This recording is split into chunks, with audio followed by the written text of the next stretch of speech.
Is that I'm sorry? Is that messing you up?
wasn't us.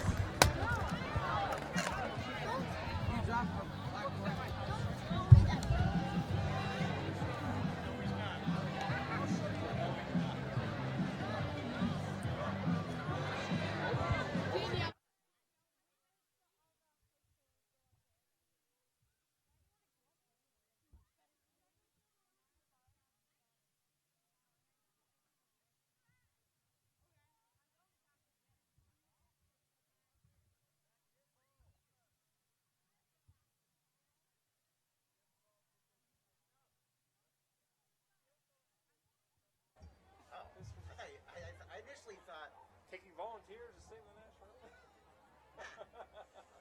Again, if all the senior parents could please come down to the right side of the bleachers, near the street side. In about 4 minutes, we're going to start the senior night festivities.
Is that music copyrighted?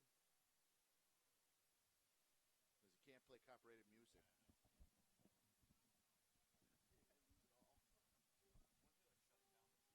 Yeah, it actually shuts the feed. Yep, they'll shut it right down.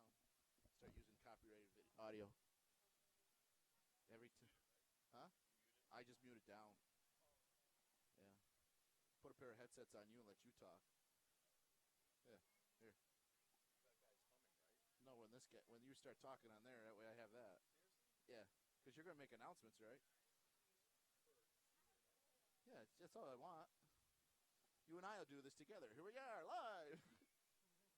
I don't know the first thing about football, but we'll figure it out, right? Yeah. Test, test.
Well, we're live here at Fredonia High School at the Orange Bowl for homecoming event. We welcome you all back on the Access 5 channel. I'm Chip Rewald. I'll be your coordinator for today a little bit as our homecoming event shows up here. Just to let you know, Fredonia is down, just taking the field, and we'll be getting started here shortly, everybody.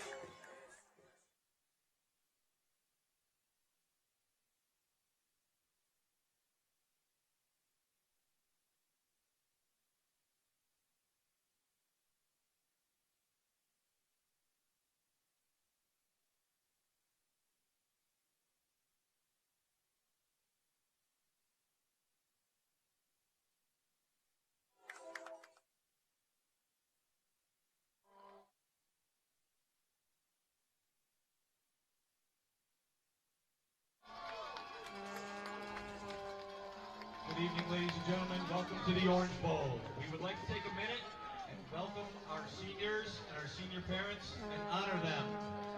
If all the senior football players could please report to the right end of the bleachers.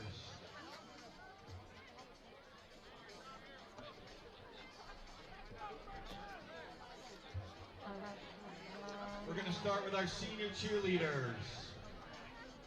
First, we have Victoria Hennessy, escorted by her parents, Chuck and Nicole Hennessy.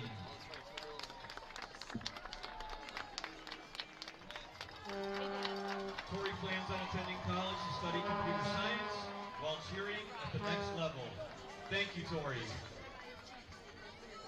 Our next cheerleader is Christina Jewell, escorted by her parents, Christopher and Kim Jewell.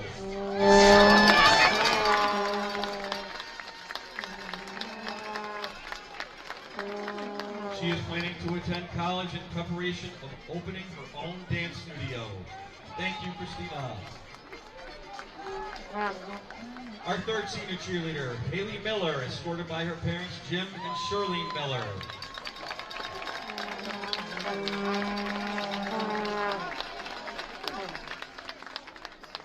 Haley is planning to attend SUNY Fredonia for elementary education in the fall.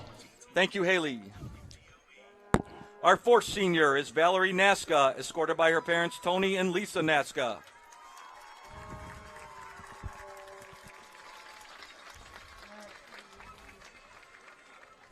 Valerie plans to attend law school to defend the rights of the disabled. Thank you, Valerie. Our fifth senior cheerleader is Olivia Schrantz, escorted by her parents, Frank and Wendy Schrantz.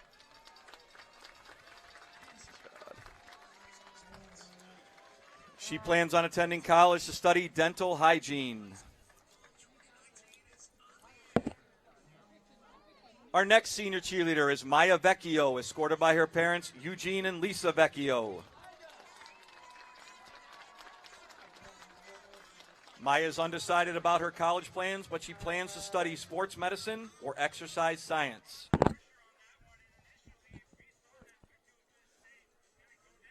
Our next senior cheerleader is Abby Wilkins, escorted by her parents. Give me any names. She plans to pursue a career as a nurse practitioner at Damon or Viewville College. Thank you, Abby. And our last senior cheerleader is Haley Wolleben, escorted by her mother Mary and sister Stephanie. Haley plans to attend UV to major in athletic training while continuing to cheer while she is in college. Thank you, cheerleaders. Thank you, Coach All, for all your support this year.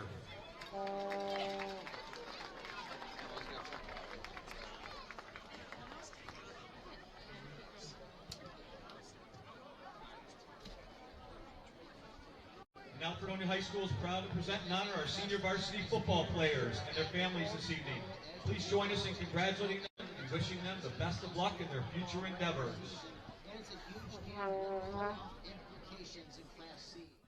Our first senior is number 3, Dalton Gardner, escorted by his parents, Jude and Nikki Gardner.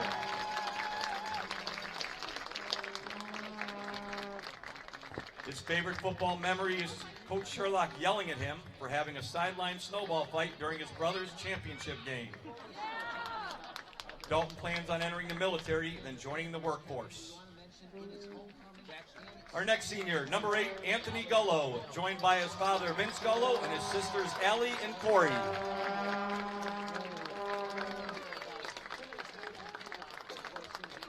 His favorite football memory is playing for Coach Vaterick freshman year. Anthony plans on attending college to eventually earn his PhD in astrophysics. Next senior, number 13, Greg Johnson. Greg is escorted by Sabrina Clyde. Greg's favorite football memory is playing in summer passing league tournaments with his friends. His future plans are catching up on 18 years of sleep he lost because of school. Should have read this. Next senior, number 14, Alex Schrader, joined by his parents, Karen and Phil Schrader. Alex's favorite football memory is making his first varsity tackle in his first ever football game versus Gowanda. Alec plans on attending college to double major in neuro and environmental biology. Next senior, number 25, Patrick Reading, with his parents, Kevin Reading and Audrey Reading.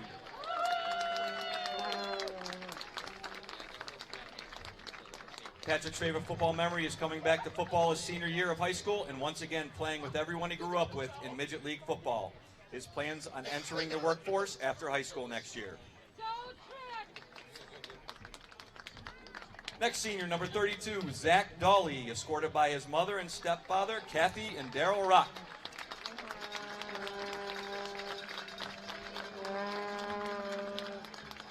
His favorite football memory was recovering a fumble on a kickoff against Maryville last year. Zach plans on serving his country in the United States Army.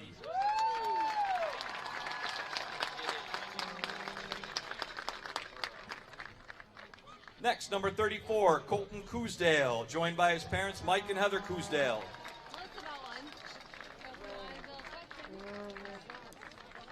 Colton's favorite football memory is going out for wings on Wednesday night with the rest of the team. He will be attending college to pursue a degree in mechanical engineering or computer sciences. Next, number 55, Joseph Gullo, joined by his parents, John and Michelle Gullo.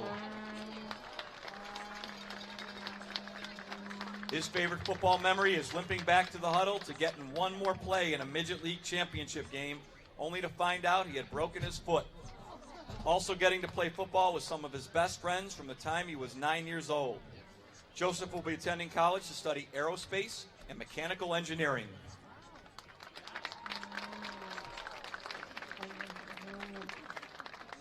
Next, number 58, Kyle McCula, escorted by Daryl and Jen McCula.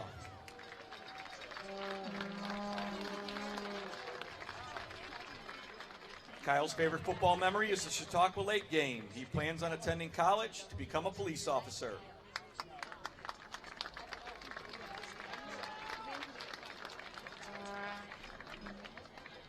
Next, number 59 is AJ St. George.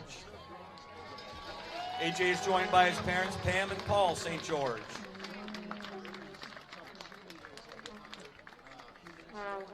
AJ's favorite football memory is playing for 10 years while all of his friends and going undefeated junior year. AJ will be attending trade school for welding next year. Next senior, number 64, Alex Christie, escorted by his parents, Brett and Jen Christie.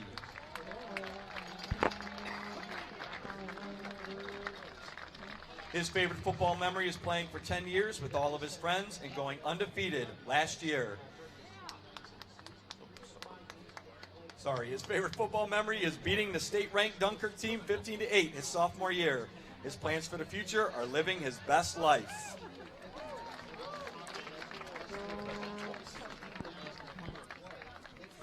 Next senior, number 70, Nick Lilly, with his parents Steve and Jennifer Lilly. His favorite football memory is Friday night home games under the lights in the Orange Bowl and playing alongside many of the same friends and teammates for 9 years.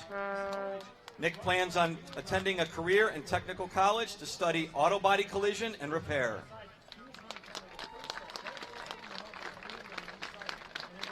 Next, number 84, Troy Lansky, joined by his father John Lansky, his mother Kimberly Lansky and his brother Jack Lansky.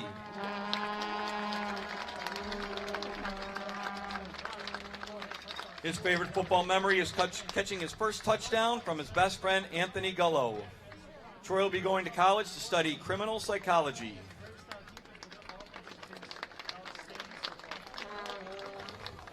Next senior, number 89, Jake Skinner, escorted by his mother Jennifer Lansky and his father Ken Skinner.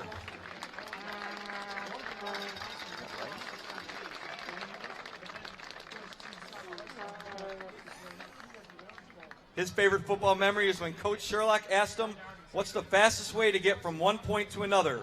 And his response was, "The middle."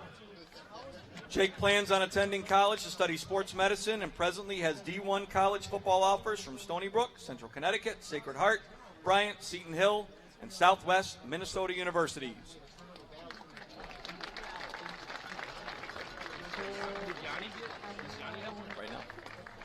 And last but not least, number 92, Yanni Acevedo, escorted by his mom, Rosa Rivera.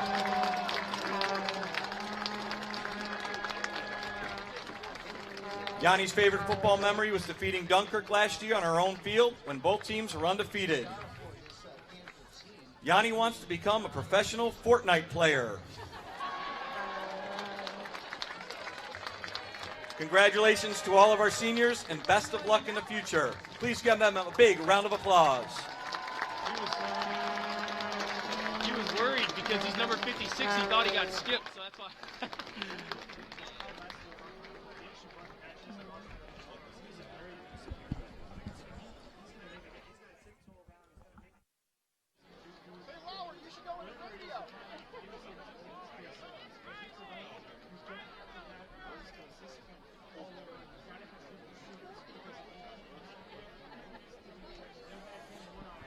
Good evening, ladies and gentlemen. I'm Shannon Davis, and we are here at the Orange Bowl for a big league implication game against the Fredonia Hillbillies in Portville.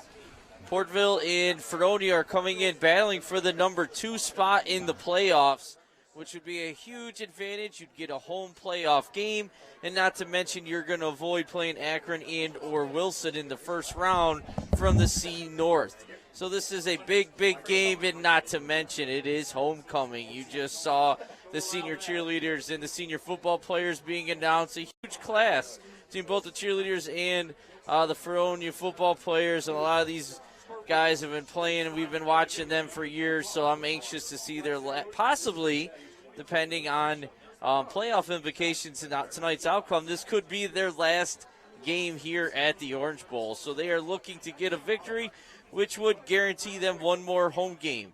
They will play at Dunkirk next week prior to the playoffs, but with a win tonight, that would clinch the number 2 seed and get them the coveted home playoff game in the first round of the playoffs. Phil Schrader will be joining me shortly, but he had to spend some time with his son and wife. His son, Alec, is a senior this year, so you saw him introduced. So congratulations to the Schrader family in their first year of football. But he'll be making his way up. You can see his students are into it. Oh, and there's the Portville. The smack talk is starting. They're calling themselves the HOCO Homecoming Busters, and you hear the students booing them over here. So good little bit of fun here. Captains are going to be taking going out to midfield for the coin flip. You have Acevedo, Gardner, Christie, and Skinner, 4 seniors. 4 multi-year starters here for the Hillbillies, so good representation. You saw Dalton carrying the flag before the game, sticking in the middle of the field. Maybe a little bit of revenge from the last time they played here, where Southwestern came out and stuck their own flag in the middle of the field, and that really got a lot of the Hillbillies going and found that a little disrespectful, so almost reclaiming their field. Fredonia is coming off a huge win from last week. A come-from-behind, last-second play. Nick Whitfield hit Grayson Grzanevich on the last play of the game for a 22-yard touchdown pass to seal the victory. It was Westfield. They played Chautauqua Lake, Westfield, Brockton.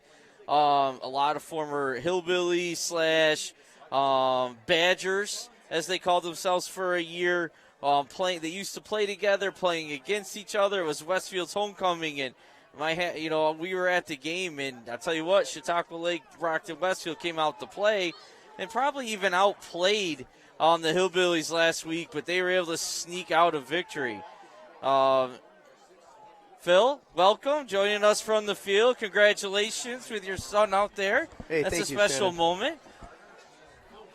Yeah, this is an exciting game, and it's an important game for both teams. Absolutely. I was just talking about the playoff implications of this game, and the winner will be the 2 seed, which would guarantee a home playoff game and avoid either Akron or Wilson from the C-South. We're going to pause here for a quick national anthem, and we'll be right back with you.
Okay, we had our own marching band here playing the national anthem once again this week. They performed in the homecoming parade and did a great job for the national anthem.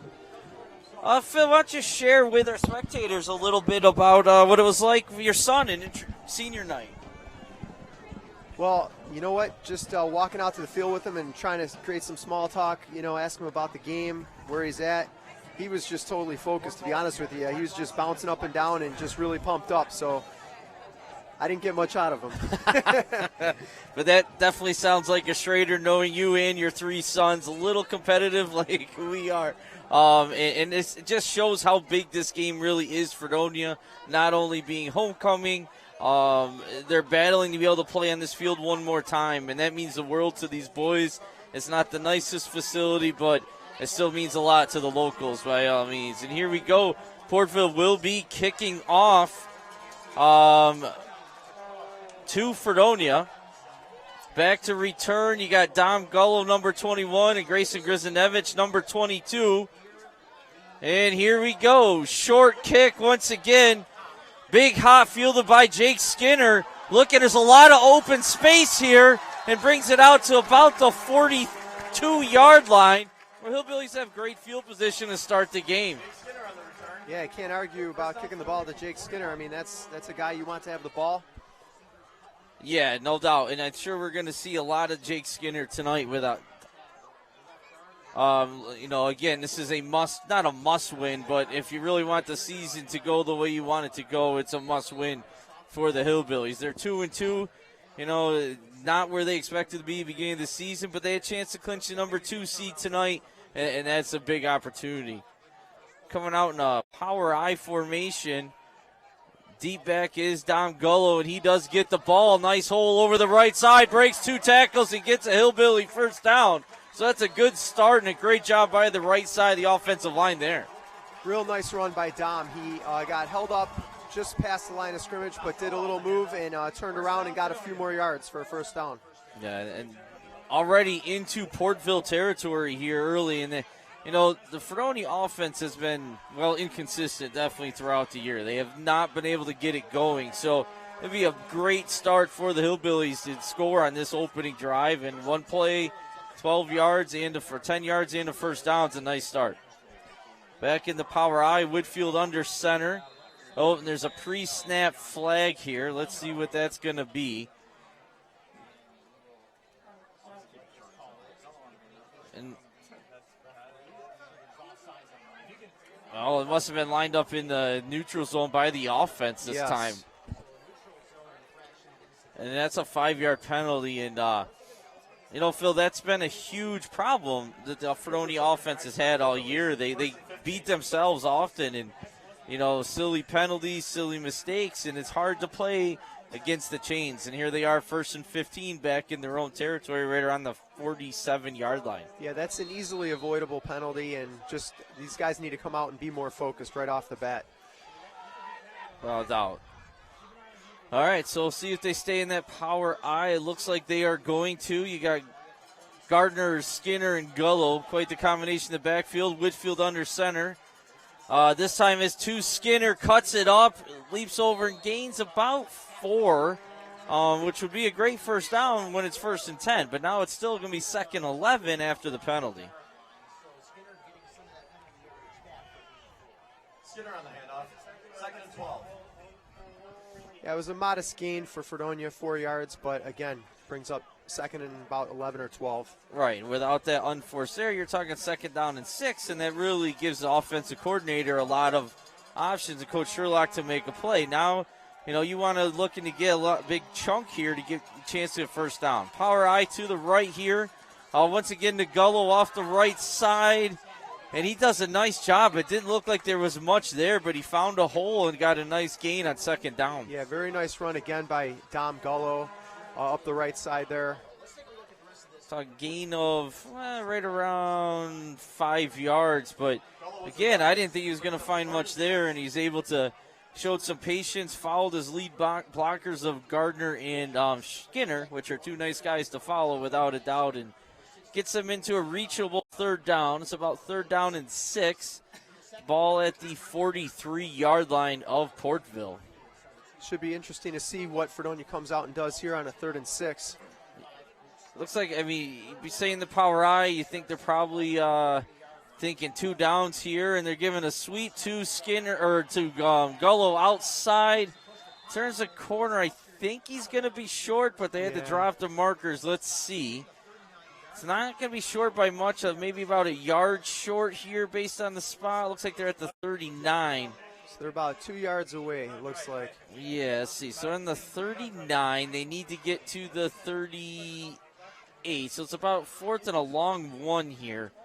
And obviously the Hillbillies are definitely going to with the ball on Portville's 39-yard line. There's a lot of options here. You got QB sneak with your big 6-foot whatever Whitfield at quarterback. You got Skinner and Gardner as your up backs. They're both good, quick, powerful runners. And you got Gullo in the deep back. So let's see where they go.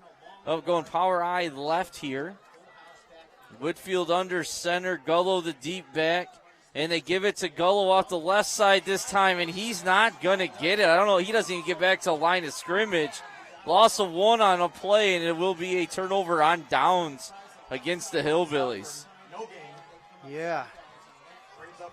That penalty was the difference here. You can't keep creating errors or mistakes and putting yourself behind the chains like that, and just gives the advantage back to the defense. Well, Portville comes up with a stop here, so now Fredonia's defense is out on the field. Let's see, Portville's coming out in the spread formation. 1 back with the quarterback here. That's motion to the left, and it'll fake the swing pass. The quarterback keeper, it breaks 2 tackles and is going to start off with a 1st down. That's number 22, Dalton Gardner.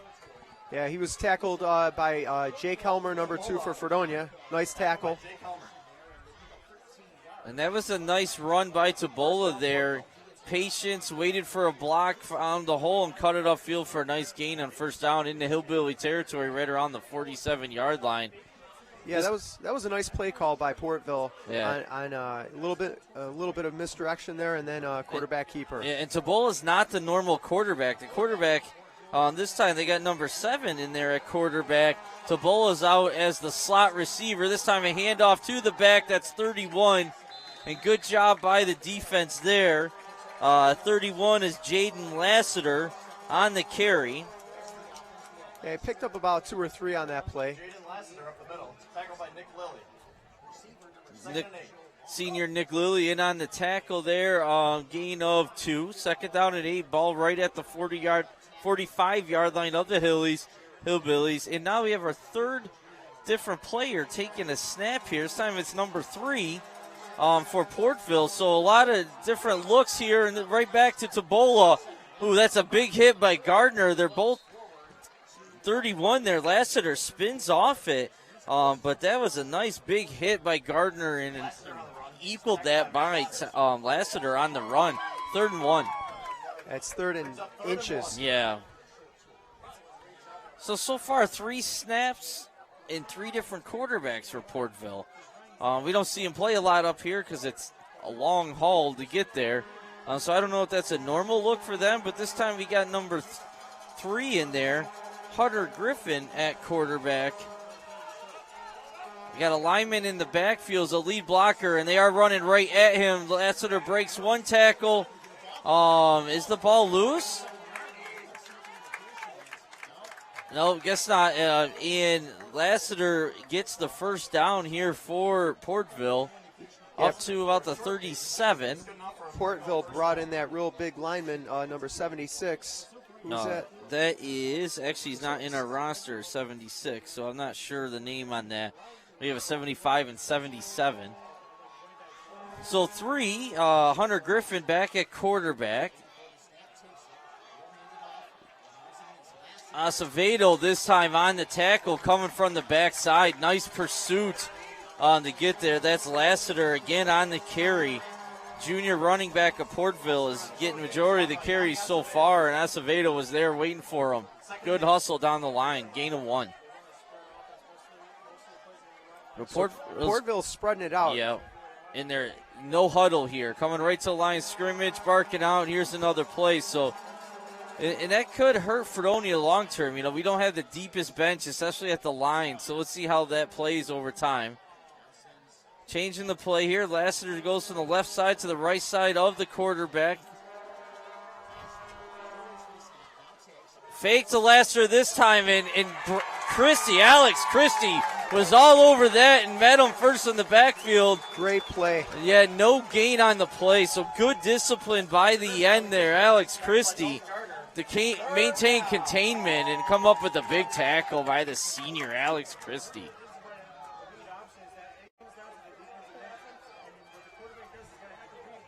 Right back to line of scrimmage again. Hunter Griffin's barking out the calls here. Portville looking at a 3rd and 8. Changing the play at the line of scrimmage. We got trips right, lone receiver to the left. Lassiter the lone back in the backfield. And let's see if Portville, it is going to be a pass, but they're swinging it right out to Lassiter.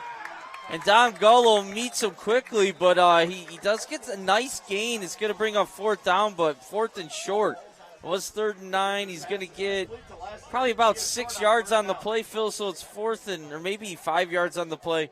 4th and, what are we saying here? 3.5. Yeah, definitely a long 3. So this is another, Fredonia had their 4th down. They didn't get it. Now Portville is going to come in the line of scrimmage and see if they can get there. So 2 big 4th downs already here in the 4th quarter. It's a big play for Fredonia. Gardner's trying, the senior's trying to get the crowd into a waving his hands. Here we go. Lyman's in the backfield here to the left wing. Let's see, they ran behind him last time they did this. So see if they do again. Another change in the play. Lassiter switch sides. The official is counting. Are they going to get it off? And they just do. This time Lassiter to the right side. He does. Oh, no containment kept there, and he is in for the touchdown. He got to the edge, and you had McCall and Christie out there on containment, and neither of them could do it, and Lassiter turned the corner and got the touchdown. Yeah, that was a nice play by Portville. Yeah, 30-yard touchdown run there, and nice conversion on 4th down, absolutely. Extra point attempt to follow here, 3:36 in the 1st quarter. That is, is that 12, Phil, on this kicking? It's hard to read his number. I think it might be 12, Alex Winky, and it is in. The kick is good. Nice kick by Portville and Alex Winky there making the score.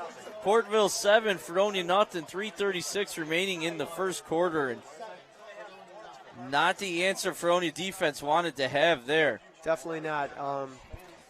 They gave up the outside, and he took it right down the sideline, bring it into the end zone. Lassiter is a good-looking back, and he again showed a little bit of patience, and it looked like they were going to string him out pretty nice on that play, and then he's able to get the edge. McCall got a nice block by the receiver out there, and no one was home. Yeah, Fredonia had guys there, but they were all bunched up. Yep. Instead of spreading it out and working them to the sideline, they were bunched up, and he got around that corner. Yeah, if as a coach, you'd be talking to your guys, you got to shed the block, keep your outside arm free to keep that containment in. They just couldn't get off the block there, and it really hurt them. Do we have instant replay tonight? Are you going to be able to do instant replay? Yeah. Okay. No, I know. Okay. All right, so here we go. Let's see if the Hillbillies can answer. Once again, Grizinevich and Gullo deep. Alex Winky kicking off. It's another short kick. It stays in bounds. Number 2, Jake Helmer with it. He must have just stepped out of bounds. Nice move there. Trying to toe tipped along the sideline, and there was a little bit of room if he could have done it out at about the 30. Yeah, they're spotting him right just outside of the 30-yard line, 31-ish yard line, as you can see here. That might have gone out of bounds. He got in there, and he just must have stepped out. We couldn't see it quite along with his steps, but that's a close call. So they need to go 70 yards here to answer Portville. 3:31 remaining in the first quarter. Well, let's see. Fredonia comes out. They have a wide out. Now Putney's out to the left. Power eye right here. Whitfield under center. Right back to Gullo. Nice hole on the right side. One guy to meet, and that was a touchdown saving tackle by the safety. I think that was 22, Dalton Tabola. Nice open field tackle, but a better run by Don Gullo for 11 yards and a Hillbilly first down. Good first down. He's so shifty. Hard to catch, hard to tackle. Yeah, and watch the right side of the line here. Doing a great job sealing off number 66, the D tackle. They had hips to the hole there. I couldn't see the number, but the right guard there did a great job. Same formation here, power on right, Putney to the left, Skinner, Gardner, and Gullo, same play, right side. And again, it looks like they're going to give them about 2 on the play. Gullo for 2 yards. Second down and 8, ball at the 43-yard line. Whitfield runs to the sideline, and that's something else I want to watch tonight. Fredonia all season long has really had problems getting the play in on time, and we've seen some wasted timeouts and even delay of game penalties throughout the season. So far, they've been getting in a little quicker, but definitely a better pace. Yes, I think that's big, but they're staying right in this power I formation. Whitfield back under center. This time gives a go left side. Nice block there by Gardner, keeping the end out, and a good gain on second down for Gullo. A gain of, 3, about 6, bring up third down and 3-ish. Yeah, it's about 3. Ball at the 48, needs to get just on the other side of the 50 for the first down. Big play for Fredonia coming up here. Yeah, let's not put the coaches in a tough situation going for it in fourth down. Let's just get it and make it easy on them. Yeah. Wonder if they're going to stick to the power I and keep running it, or if they're going to try something new here. It's definitely same formation. Power I right, Putney to the left. Lansky in at tight end on the right-hand side. Direct to Gardner, or Gullo hits the hole very hard and fast. That's a nice job by the line, and Gullo ran that real hard. No hesitation there, and got the first down. Nice play. Nice run by Dom Gullo again. So that's going to bring up first down for Fredonia. And into Portville territory for the second time here in the first quarter. It's 122. Yeah, 1 in running, 120, 115. They're probably going to get this play off close to 1 minute left here in the first quarter. First down and 10, ball in Portville territory. Power I right, Whitfield under center. Gullo the deep back. Here comes the blitz. They ran away from it. but the defense does a nice job bottling that run up at the line of scrimmage. No gain on the play. Yeah, they might have even lost a yard on that one. Let's see where forward progress looks like they're going to give them the line of scrimmage, and they do. Thought maybe they might have something initially. They were blitzing from the opposite side, and sometimes when you catch a team in a blitz like that, you can break one, but nothing was there. That'll be interesting. Second long, they stay in the power I, and they are. No substitutions, and same formation here.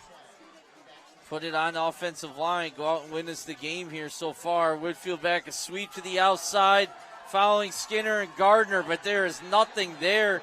Probably a loss of 1 on the play there. That's a great job by the Portville defense. Yeah, they really strung them out right out to the sideline there and then came in and made a tackle. Yeah, it looks like I'm anticipating the spread here. Grizinevich, last week's hero, catching the touchdown play in the last drive of the game, last play of the game to win it.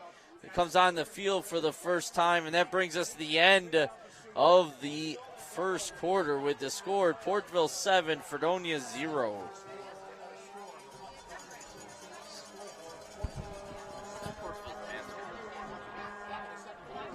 You're supposed to be prepared. You're not keeping your stats. You don't know the Portville mascot. You're a mess.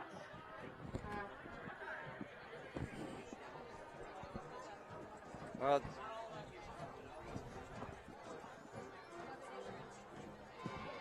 it's not the exact. Well, yeah. You know, not the start that Fredonia is looking for here. You know, down 7-0 after the first quarter. Portville's first possession, they convert on 4th down to score a touchdown. You know, Fredonia's at least gotten a couple first downs so far, but now they're in each of their drives, but they're back against the chains here again, 3rd and 11 to start the second quarter. And I don't know if they have to get all 11 yards here. You know, if they get half or more, I'm guessing they might go for it. But, I mean, this is a huge play here. Big play. Yeah. I mean, the ball's still on our side of the field, so. That's in Portville's 49. Oh, yeah. Yeah, we just switched sides. So, yeah, but still. Chicken barbecue tickets for sale. You know, if you don't get much here, if it's 4th and long, you're probably punting. So to give yourself a chance even to think about going for it, Skinner's the line, Putney all lined up on the wrong side. Portville started to go the wrong side too, so they're right there. I wasn't with the you, only Phil. one. Exactly. This is a little different now. If you notice, Putney and Skinner is lining up on the same side of the field, and you have Grizinevich and Gardner on the other side. We haven't seen that all year. It's been Skinner and Gardner and Putney. Oh, big blitz, pressure on Whitfield, rolling way to his left, beats it and overthrows a Skinner. I mean, all Whitfield could do for there was run for his life, and he tried to hit his receiver, but that's tough under that kind of pressure, 4th and long. Yeah, basically 2 guys came through untouched, Yep. and he had 0 time.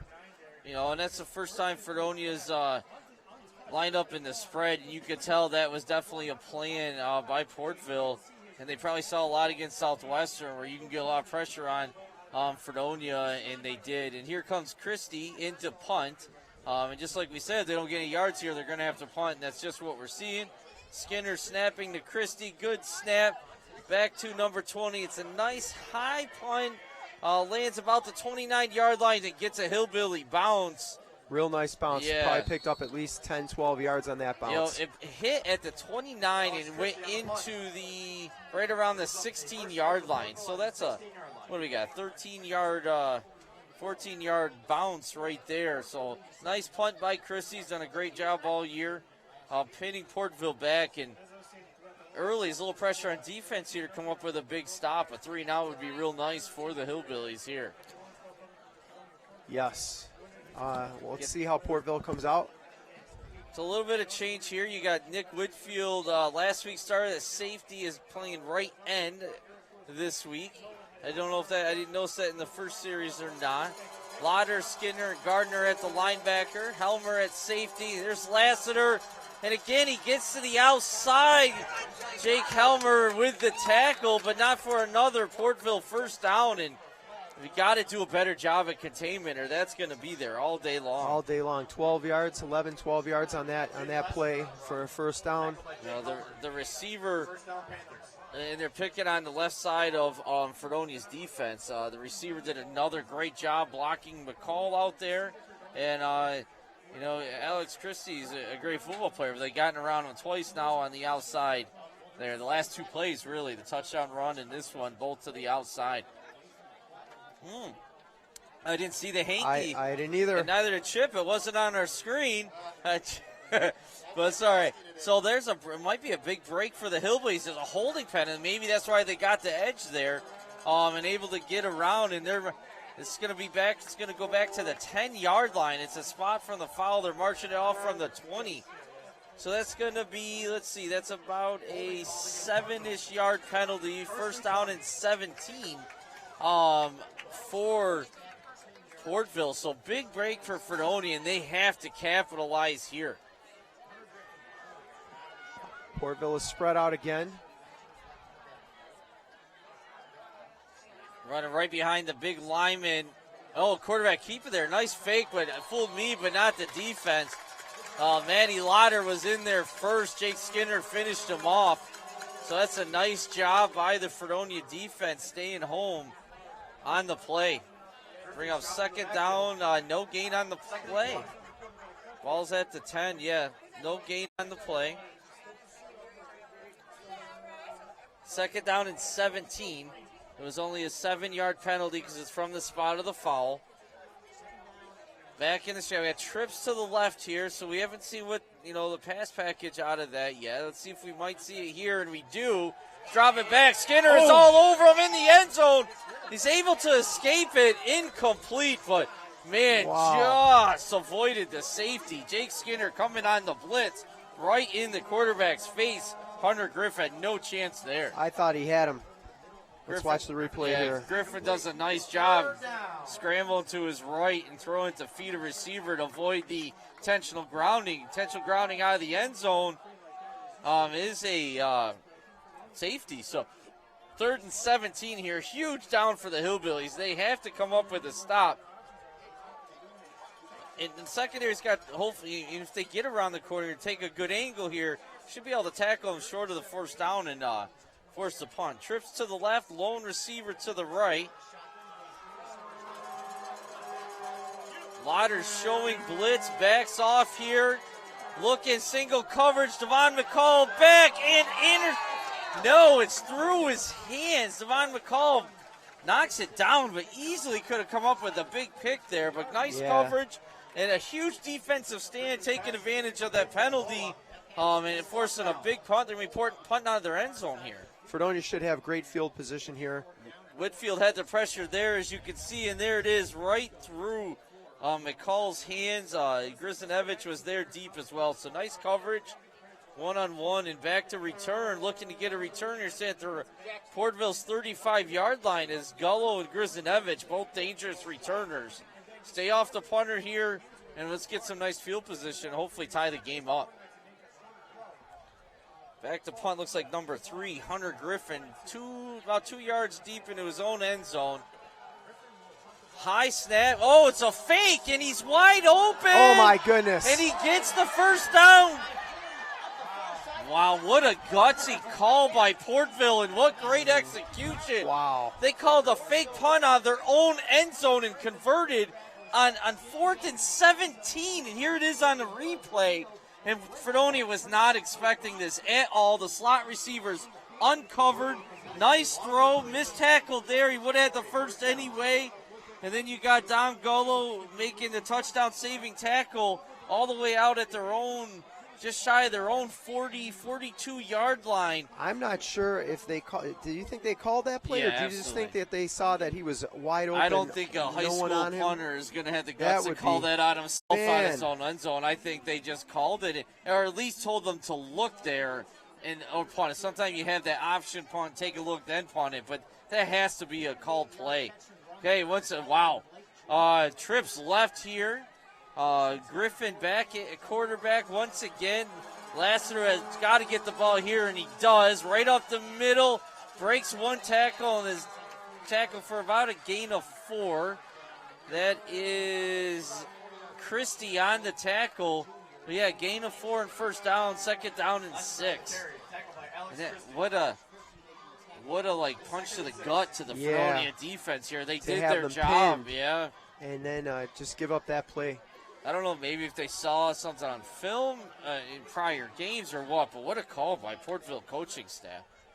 Trips left here, same formation, pistol, Lassiter behind the quarterback, Griffin. Takes a snap, goes right back to Lassiter, right up the middle again. Tackled by, let's see, who is that laying in the ground there, getting helped up by the quarterback. Is that, I think that's Acevedo in on the tackle. It was, but again, a gain of probably 2, bring up 3rd and short here. So Portville definitely has options now. They can run the ball. I mean, they're in the driver's seat right now. Oh, I'm still thinking back about that punt call. That's one of those great calls. Lassiter breaks through and gets a Portville first down.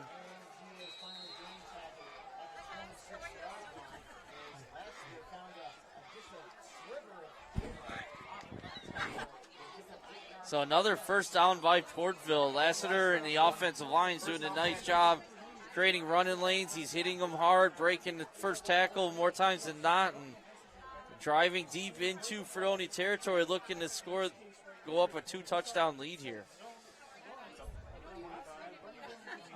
Yeah, Portville is just moving the ball pretty much at will right now. Yeah, Fredonia defense, it has to really suck it up now, and they don't want to go down 2 touchdowns early here. There's a snap, quick pass out like a bubble screen to number 10. That is Blake George on the catch. Was that Gardner maybe that pushed him out of bounds? Gain of about 3, so that's good pursuit from the inside because the receivers had that well blocked downfield.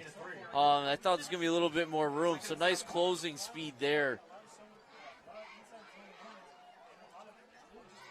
Trips left this time. Seems to more times than not. Griffin's calling this formation. 2nd and 7, 4-down territory. Griffin's taking the snap, give it to Lassiter here right up the middle. Short gain on the play.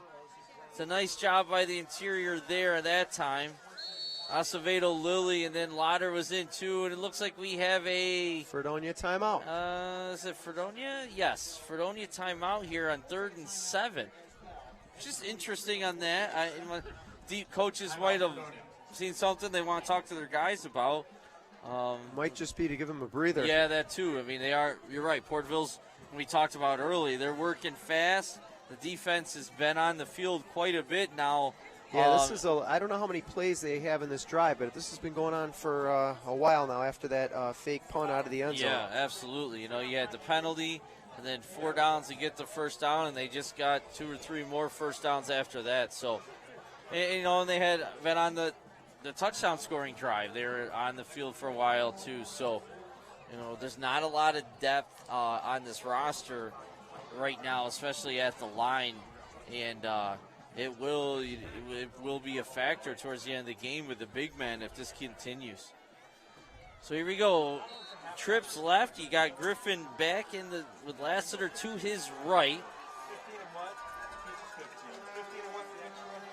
Takes a snap, swing pass out to Lassiter. No one there, and jumps over would-be tackler for the first down. Linebackers late getting there. That's a linebacker's pass responsibility there. I think that's Matt Lauder out there. And Lassiter's just a little quicker and beating him to the edge. And again, great job blocking by the receiver on the corner downfield. Yeah, Portville, that was an easy pickup for Portville. Yeah, nice quick. It's almost like a long handoff there on the swing pass to get the first down. 7:20 clock running. First down for Portville. Lassiter once again off the right side. And, Portville comes in. They're Southwestern. Everyone is struggling Southwestern. They beat Allegheny as well. Allegheny Limestone, a team that upset Fredonia in the second game of the year. So, Fredonia Hillbillies, I knew this was going to be a tough game coming in, and so far, Portville hasn't disappointed. This is not. They got it. Fredonia needs to stop here. My pigskin prognosticator pick isn't looking so good right now, Phil. Well, I told the guys I wasn't going to pick them, but I felt bad not, so don't disappoint me. And I don't know. Twins left this time, and it is a pass play. Griffin's rolling to his right. Great coverage.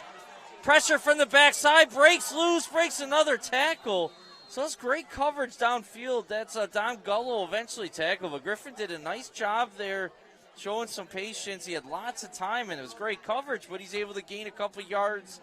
And that's that really crushes the defense too when that happens. He kept that ball up and just held him long enough that he can then use his feet and gain a few yards. Yeah, Nice play by their quarterback. A great job by the offensive line there. I mean, they were blocking for a long time. If you counted that out, that was 6-7 seconds of pass protection, which is way more than you normally ask out of your offensive line. Griffin right back to Lassiter, bounces it to the outside again. He's doing that so effectively, and it's going to be stopped just shy of the end zone. It's going to be 1st and goal for Portville.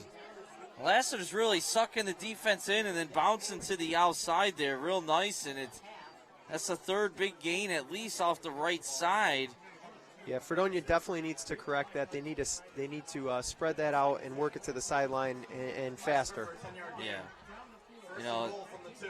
And that can happen. You're trying to do a little too much, trying to come up with a big play here in senior night and homecoming, and they took advantage of it. You got the big lineman at the right wing spot once again. Griffin, Anderson hands it right back to Lassiter. Why wouldn't you? But it looks like he's stopped short of the end zone. Just shy. Yeah, good job over there. I believe that's Skinner grabbing him from behind and just like sitting down, pulling him backwards. 2nd and goal, 1 to go. And this is a large task by Fredonia defense, holding 3 more downs from the 1. Yeah. Well, hopefully Fredonia can hit somebody hard and knock the ball loose. Yeah, take a break. Bad snap here, whatever. Something. Yeah, we'll take it. They're staying right in that shotgun formation, too. Nothing under center here for Portville. Lassiter's deep behind him. You got to think they're going to him or a Q. Oh, timeout, Portville. The official was starting to count down for a delayed game, and that's a smart timeout. It's only 3:20 left in the half. And why waste it? Why go to half with 3 timeouts? Take one there, avoid the penalty. Right. They can get a chance to talk it over. Hopefully, Fredonia defense will talk it over and figure it out. The next winners of the Fredonia football raffle are Cheryl Larson. This has been a quick first half. Yeah, absolutely. Well, Fredonia, I don't think Fredonia's passed it at all. And, Portville has thrown a couple quick short passes and another pass attempt where they end up running the ball. So the ball hasn't hit the ground much, and the clock's been rolling because of it. Yeah, Fredonia had one pass attempt where Whitfield just, two guys came in unabated. So he's 0 for 1, and then everything else has been a run. Had a swing pass or 2, and obviously the punt was the pass play, the fake punt. But both teams primarily running the ball so far, and Portville's winning that battle. And they're winning at the line of scrimmage, and that's where most football games are won, in the trenches. And so far, I'd give it to Portville. Griffin back in the pistol formation. Another whistle here, and it's timeout Fredonia this time. So that's interesting. Based on the coaches, it doesn't look like they called a timeout. This looks like it was called by the players on the field. Yeah, and if they saw us, one of the Fredonia leading, Skinner, Gardner, whoever called it, and they saw something they didn't like or confused upon, again, it's a much better penalty than just because you don't get the play in time like we've seen in the past. So True. They know how big of a issue this is, and I wonder if there's not an injury concern because there's a substitution. I wonder if that it was almost Lauder came out of the game there after the timeout, and Joe Gullo went in. I wonder if Lauder was a little banged up, so his teammates called timeout even. We'll keep an eye. I don't know that. But there's definitely, you took a player out after timeout. There's a lot of times there's something for it. He looks to be fine, though. So we'll keep our eyes out, but definitely a change there after the timeout. Big play right here. Yeah, second and goal to the 1. Lassiter gets it off the right side and is into the end zone for the second score of the game, making the score Portville 13, Fredonia 0. We got about 1:26 remaining on the clock with the extra point atop to follow. Is that a 4? Oh, sorry. I'm trying to guess. Our awesome scoreboard says 9:26, so I'm trying to guess how much it is. It's actually 4:26. I apologize for that. We'll get our scoreboard straightened out too. I'm not going to go there again, but you know how I feel about that scoreboard. And the kick is no good. Off the crossbars. So that's a good break for the Hillbillies. The score remains Portville 13, Fredonia 0, 4:26 remaining. We got the clock right for you too, so apologize for that. Talk to your school board and community getting a new scoreboard, and we won't get it wrong. Hey, I'll tell you what, Fredonia's got a little over 4 minutes here. They can make something happen. It'd be great to go into the locker room with a touchdown under your belt and some momentum. Yeah, get the momentum, like you said, and they get the ball to start the second half. So if they could, because, Portville, did we kick off or did they kick off? We kicked off. We kicked off. No, we received the ball. So Portville's going to get the ball back, but still. Bad. Right. It'd be nice to come in. To go down by 1 score instead of 2, without a doubt. So the return team is going back here. Let's see. Krizinevich and Gullo will be the deep backs. You got Jake Helmer and Jake Skinner, 2 up backs. In front of him is Simon Davis and Troy Lansky, also back on the return team here.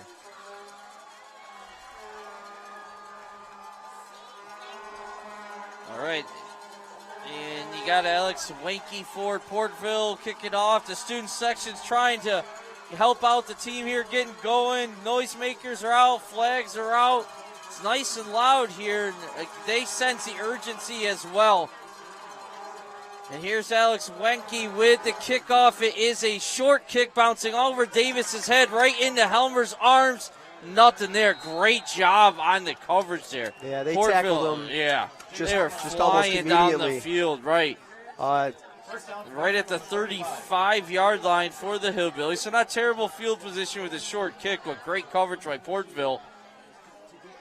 And that low, hard kick like that, you take the up-back blocker, Davis, right out of the play because he's going to field it. It bounces over his head, and there's no time to get a body on anyone, and there was 2 guys on Helmer immediately. As soon as he looked up, down with the, right, he was met. So let's see what Fredonia does play call-wise out of here. We're in we haven't seen the pure pro formation. Eye in the backfield, Putney to the left, and Sears to the right here. That's Gullo to the right, so a different back is that Dalton was in the backfield, I believe. He gave it to Skinner, the up back. I believe. I was looking at the formation. Who did carry that? I believe it was Jake Skinner, but we'll check the replay here. Yeah, Skinner's the deep back there. All right, so changing Gardner was the lead blocker, and it definitely was Skinner then. A little bit more of a power runner compared to Gullo, and getting to 4. And again, there's 3:50 on the clock, and it's running, so there's lots of time here. I think Fredonia has 1 timeout left. Portville has 2, as you can see here on our fancy scoreboard. Good job, Chip. Whitfield back under center. This time dropping back for the pass, looking deep, one-on-one coverage, going to the big man. And that's actually a great throw by Whitfield. It was there. It was definitely nice there. If anything, Putney's got to do a little bit better job getting off. You saw he had his hands on you'll see it here. Number 10 is guarding him. That's Blake George, and he's trying to get in position to get on him, and he doesn't get both hands out to get on the ball. So that's a nice play, or nice throw by Whitfield. I actually like that play call because it's one-on-one coverage with your big basketball player. Go get that ball. You got one hand on it. Yeah, you got to get 2. You got to get 2 up there. Let's listen to a story about Peyton Manning. Remember Austin Cooley, the old white receiver for Colts? His rookie year, Peyton Manning threw him off the field because he went off after a ball with one hand. The coach is like, no, you're in. He's like, no, you are out. We got a little trickery here.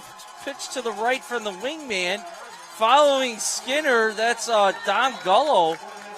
He's going to be darn close to that first down. He's right at the 45-yard line. That's real close. What are they going to call? 4th and inches from they're up here, calling but they're going to call a measurement. They are. So, yeah, if he's short, I mean, it does look like the marker is just short of the 45, and the tip of the ball looks just short of the 45. So this is going to be close. The radio guys got a better view than we do, but that great job by following the big man Skinner there. You can't go wrong, and Gullo kind of just hid behind his defender. Nice play. I don't think we've seen that play all year. And he did a nice job holding on to the ball. And he's got the yes, it tipped it. First down, Hillbillies. No index card there. No. Last year was it last year the controversy in the NFL that the official brought out the index card and stuck it between the ball and the chain marker and said it was short, which they're not supposed to do. No need for it there, though. First down, Hillbillies on their own 45. Nice run, Dom. Yep, it's about clock's running just over 3 minutes, 3:04 and running. Back to the power I formation here. That's interesting. And right back to Gullo off the left side, but nothing there. Defense was 3 guys met Dom Gullo at the line of scrimmage. No gain. Clock running now. Whitfield over to Coach Palvino. Get the play call. And I don't see any substitutions. They're definitely not going to the spread. Let's see if they at least go back to that I formation or the more of a pro and get a little bit more options there. Spread it out, hopefully a little. But it looks like they're going to have one wide out. Yep, they're going twins here. Yep, we got twins right. So Gullo and Putney to the right side. And again, this is a little different flavor for the Hillbilly offense. Whitfield under center, fakes, reverse, fakes, and he's got a guy wide open deep. That's Dalton Gardner. Oh, my goodness, just missed him. Just a little bit. He was underneath it. Yeah, Man, I thought Gardner had an eye or beat on that ball. That's a nice play call and another good throw by Whitfield. We're going to see it again. I don't know if Gardner might have lost it or if he just overthrew it or not, but oh, man, I don't know. It was like he didn't it was in stretch front out. of him. Yeah, it was in front of him. He just kept straight up the sideline. If he would have curled in just a little bit, he would have had that. You know, and that is something with the Fredonia receivers really throughout the season, attacking the ball in the air a little bit more. You got to go after that ball. You got to own the ball. So here's the spread formation. Last time there was a ton of pressure. And they got 6 guys on the line of scrimmage with, well, if you count the back, we have 6 guys to block. All 6 are coming, and once again, Whitfield has no chance. That's going to be intentional grounding. Official throws the flag. It's not a fumble. He did throw it, but that's going to be a penalty on Whitfield, who had no chance there at all. You know, they had 6 guys rushing, and Dom on the left side here didn't take anyone. He went out for a swing pass, so it was 6 on 5. You got a guy from the right edge and the guy from the left edge. Whitfield, no chance. Very similar to the last exactly. Last time they rushed in extra guys and they were untouched. You know, and the Fredonia coaching staff's got to recognize that they're going to go with a spread. You can't block 6 guys with 5, or you have to have a hot route called. Okay, you know, if that's a play, there's got to be a quick slant to hit over the middle or something. You know, if they're rushing 6, the flats are going to be open. That's There's no one there to guard them. So you got to have that play. Hey, look it, there's 6 guys there, Nick. Read this. Receiver needs to read it, and they have their hot, quick slant, swing pass to Dom, whatever. There's no one in the flats for pass coverage with that defense. And that's not there. They're looking deep, and he doesn't have time. So it's 4th down after the penalty. Is a loss it down with intentional grounding. 4th and, you got 10-25. Christie back to punt now. Skinner's snap is good one. Another nice punt by Alex Christie. Fair catch is called and made by number 22, Dalton Tabola. Well, I'll tell you what, Portville's got some time on the clock here. They can do something. You know, it's 1:56, even though our awesome scoreboard says 7:56. If you're Portville, you got to be going, what the heck is going on with this Plenty clock? of time. Plenty of time. Why are we rushing, Coach? And Portville really could lay on almost a nail in the coffin, going up 3 touchdowns and getting the ball. So Fredonia defense has to step up here. And they cannot give up the outside here. Trips left. Griffin's back to pass. Whitfield and Christie. And, Acevedo, I believe. And it was a great read there. And I'll tell you what, the other D-tackle, Lilly, read that excellent. Well, he's right there going for the screen and almost the pick for the big man. Great job. That would have been something. Oh, that would have been got a hand amazing on that. It was just a little senior low. DT, yep. Yeah. You know, they're linemen for a reason. But that, I'll tell you what, that's a veteran play by Acevedo, a senior. And again, Nick Lilly was right there too. So both the D-tackles read that outstanding. Stayed back. Whitfield and Christie putting the pressure on, and good play in first down. 2nd down and 10. Ball at their own 45 for Portville. Clock stopped at 1:51. So only 5 seconds on that last play.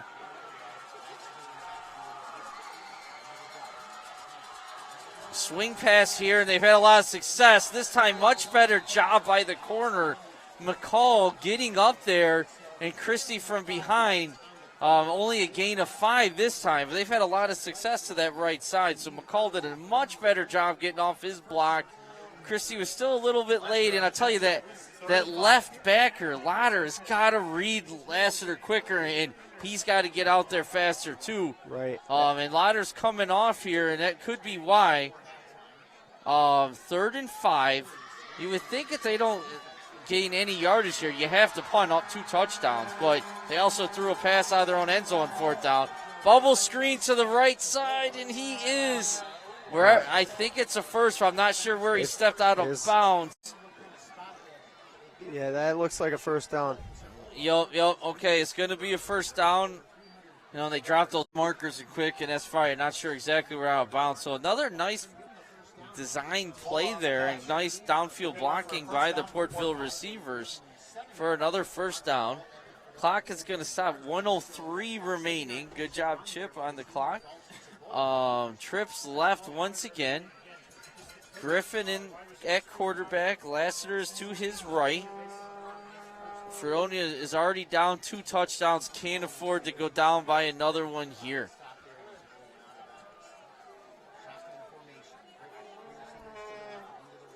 Griffin drops back. Another swing pass. This time does it fall incomplete. Good job by Jake just grabbing it just in case, but you can see the difference there. Whitfield as an end was all over him and read that play. Saw the receiver going, and Skinner was not too far behind. So good job by the defensive end there, Nick Whitfield, to read that play. And when you're rushing, you see that running back cross your path, you're facing, and he read that beautifully. He got out there and caused Lassiter to take his eye off the ball even. Yep. Incomplete. 1 minute on the dot remaining. 2nd down and 10. And even if that pass was complete, I think they would have dropped him for a loss. Yeah, absolutely. And actually it might have been better for Fredonia because the clock continues to run, or they would at least been forced to take another timeout. Portville has 2 remaining. Griffin fakes and he's got him beat deep. Safety can't get there, but he just overthrows him. So they've done those short passes so much. They did the pump, and the Fredonia defense bid on it, and they just couldn't convert, dodged the bullet. Had him wide open there. Yeah. Safety is a little late getting there, too, which has been another problem overall in the longer passes. The safety and their angles, either in open field tackles or the deep passes, they're not quite taking the right angle, and what a break. 3rd and long. Portville's doing a nice job with their play calling. Absolutely. Well designed and enough executed. to switch it up and keep Fredonia guessing. Yeah, so now they have 2. This is a new formation. They got like a bunch on each side. And then on the line of scrimmage, and a receiver right behind them. And they give it to Lassiter here. Fake it, and he breaks a tackle. Wow, he just exploded. What breakaway speed he had there. It looked like he was going to have a nice run, maybe a 10-yard gain, and he turns the corner and just puts it in extra gear. We'll see that here in a replay. He had a lot of hands on him. Let's see here. Absolutely. He breaks a tackle right here. Oh, nice block. 1, Whitfield. 2. There's a missed tackle. And boom, just that. He saw that hole and just took off. Yeah, he kept pumping his legs. He 43 went seconds right through there. remaining in the half.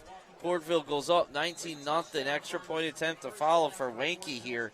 And this is not looking good for the Hillbillies at homecoming so far. Kick is up, and I don't believe... Oh, it is good. It must have just got inside the uprights there and make the score 22-0. Portville over Fredonia here at the Orange Bowl on homecoming night.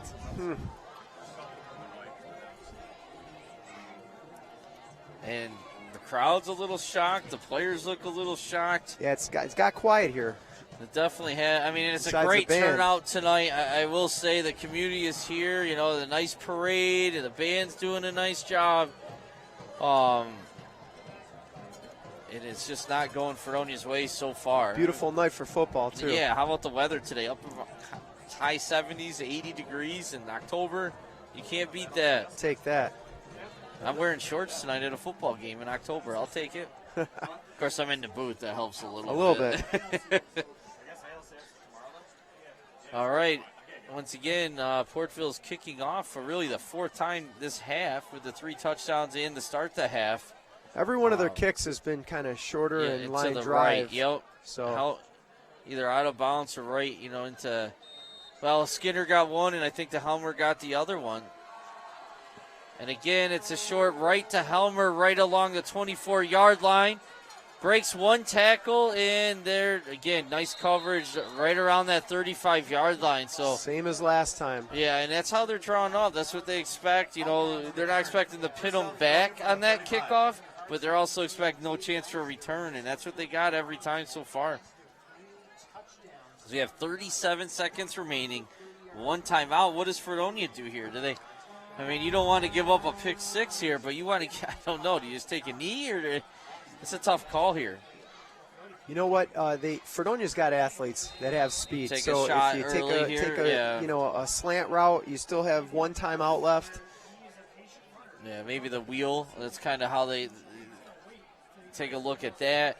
You got looks like a cover 2 defense here. You got 2 deep safeties by Portville. And obviously they're expecting the corners are playing off, and timeout Portville here. Why not? See what Fredonia's going to come out in and call a timeout. So they have 1 remaining. Fredonia has 1 remaining. 37 seconds left in the half. 20-0. 20-0. And that's not what we're looking for. Lassiter, he's had a great half. He's got to be close to 75 to 100 yards, somewhere in there. Yeah, he's definitely racked up a few yards here so far this first half. And they've done a nice job setting him up. And we had a steady diet of him early. And then the Portville, like you said earlier, I really do like their play calling so far and the way they set up the next play and how disciplined they are. And, again, for a punter to throw a completion for really, it was about a 60-yard pass on 4th down out of their own end zone. They're really well-coached, well-disciplined, and Lassiter does a nice job reading patience and finding the hole. So Fredonia's huddling it up. 1st and 10 at their own 35. 37 seconds left. So, okay, we're in a twin left. Whitfield under center. Gardner and Skinner in the backfield. Step up, going deep like you said. Oh, and that was a better job by the receiver there. Is that Gullo? Tom Gullo is returned receiver? I think so. He went after the ball, and he almost came up with it, but he also that was Grayson. Okay, it was Grayson. Nice job there. Gullo was actually out. They're built so similar, and now they're going to go more of the spread. Lansky's going off. They did, that kind of a post and then a deep wheel type route over the top, and Nevish had a chance, and it was a good play. Grayson gave it a chance. Yeah. You could see him move to get underneath the ball. And go after it. And good coverage by Portville, though. Yeah, and he made sure it was intercepted. He almost came up with it. Twins of both sides. Here comes the pressure right up the middle. And there's that swing pass. Breaks a tackle. Nice block, but he can't get away. That's Gullo. So they tried what we talked about. Okay, blitz is coming. Let's hit that hot route.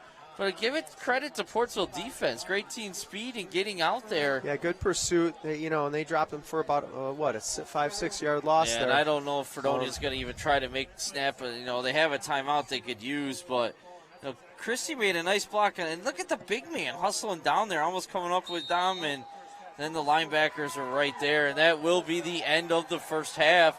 Fredonia and homecoming night not where they want to be, down 20-0 versus Portville.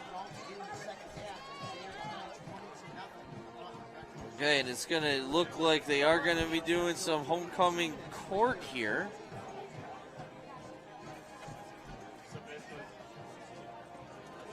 If we get the camera focused down. Oh, we lost the. Okay. There we go. So it is, like we said, homecoming for the Hillbillies. Fredonia High School homecoming court ceremony. We are now happy to present the 2019 homecoming court. Congratulations to all the nominees. The 2019 homecoming queen and king of the freshman class are Claire Marshall and Neil Kosico.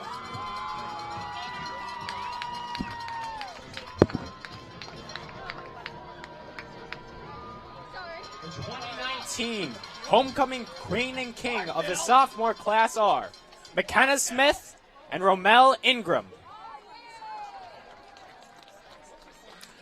The 2019 homecoming queen and king of the junior class are Sophia Russo and Mike Berg.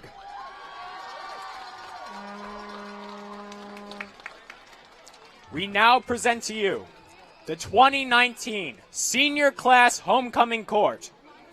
The senior court nominees are, for the Kings, Alex Christie and Joe Gullo.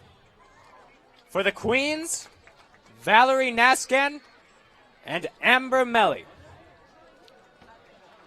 The 2019 FHS homecoming queen and king of the senior class is Alex Christie and Amber Melly.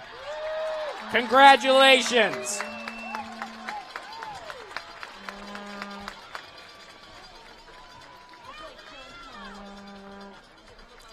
Please be sure to join us for more homecoming festivities with a bonfire in the Wheelock parking lot after the football game tonight, and dance tomorrow night in the HS gym starting at 8 p.m.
Okay, we're back here during halftime. Phil Schrader, Shannon Davis.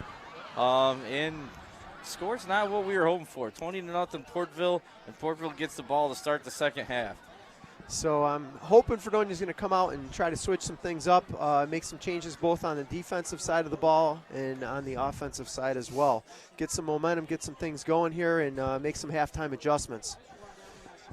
Yeah, definitely. I mean, it really does appear that Portville has really done a nice job scouting Fredonia, and they seem to be ready. They have a plan. They're attacking certain areas on defense, maybe even running away from certain players. And on offense, they, when Fredonia's on offense, they have a plan when they spread out to come pressure up the middle quickly and off the edges. And, they really Fredonia's got to adjust to those things, and we're going to see the same thing in the second half. I hope we don't see the same thing in the second half. Absolutely. I mean, Fredonia, and Fredonia has the talent. I mean, they really do. And there's some athletes that can make some big plays and turn it around quick. They got to make the plays, and they got to be put into position to give them a chance to make the plays, too. That's it right there. Yeah, they have speed. They have athleticism. The quarterback that can throw. They have guys that can run, and they have guys that can block, too. They are a better 2-2 football team. They are not, usually you see, they're only 2-2, but there's all sorts of talent here, and they just haven't figured it out yet, and they're running out of time quick here. Yeah, definitely for this game. And for the season, be honest, I mean, this is their 5th game of the season, and we're not seeing a lot of changes. They're not seeing a different outcome. Here comes Fredonia down the hill. And Hope and Hester, and led by Skinner and Gardner, and that needs to happen this second half too. Those two have to figure out a way. They've had a great senior years, but they got to figure out a way to come and lead this team emotionally and physically out here in the second half.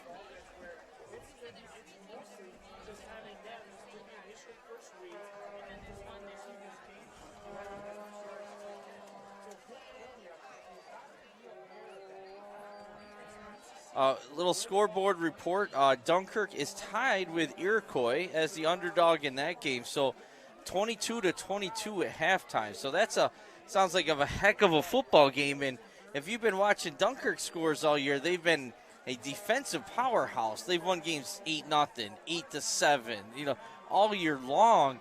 But they put up 22 points in the first half, but uncharacteristically for their defense, they've also given up 22 points in the first half. But again, Iroquois was a heavy favorite, so that, unexpected score, but going in tied to halftime, you got to be happy for Dunkirk, who Fredonia plays at Dunkirk next week.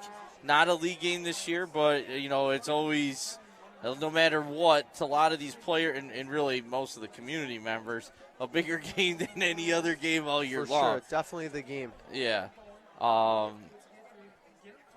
So they do have to stretch out here, and Fredonia will be kicking off for the first time today, which you don't really want to say going into the second half, because that means you haven't scored, and Fredonia hasn't. So A.J. St. George will be kicking off, the senior lineman. Interesting. Fredonia spent a lot of time in the locker room and basically just got down on the field.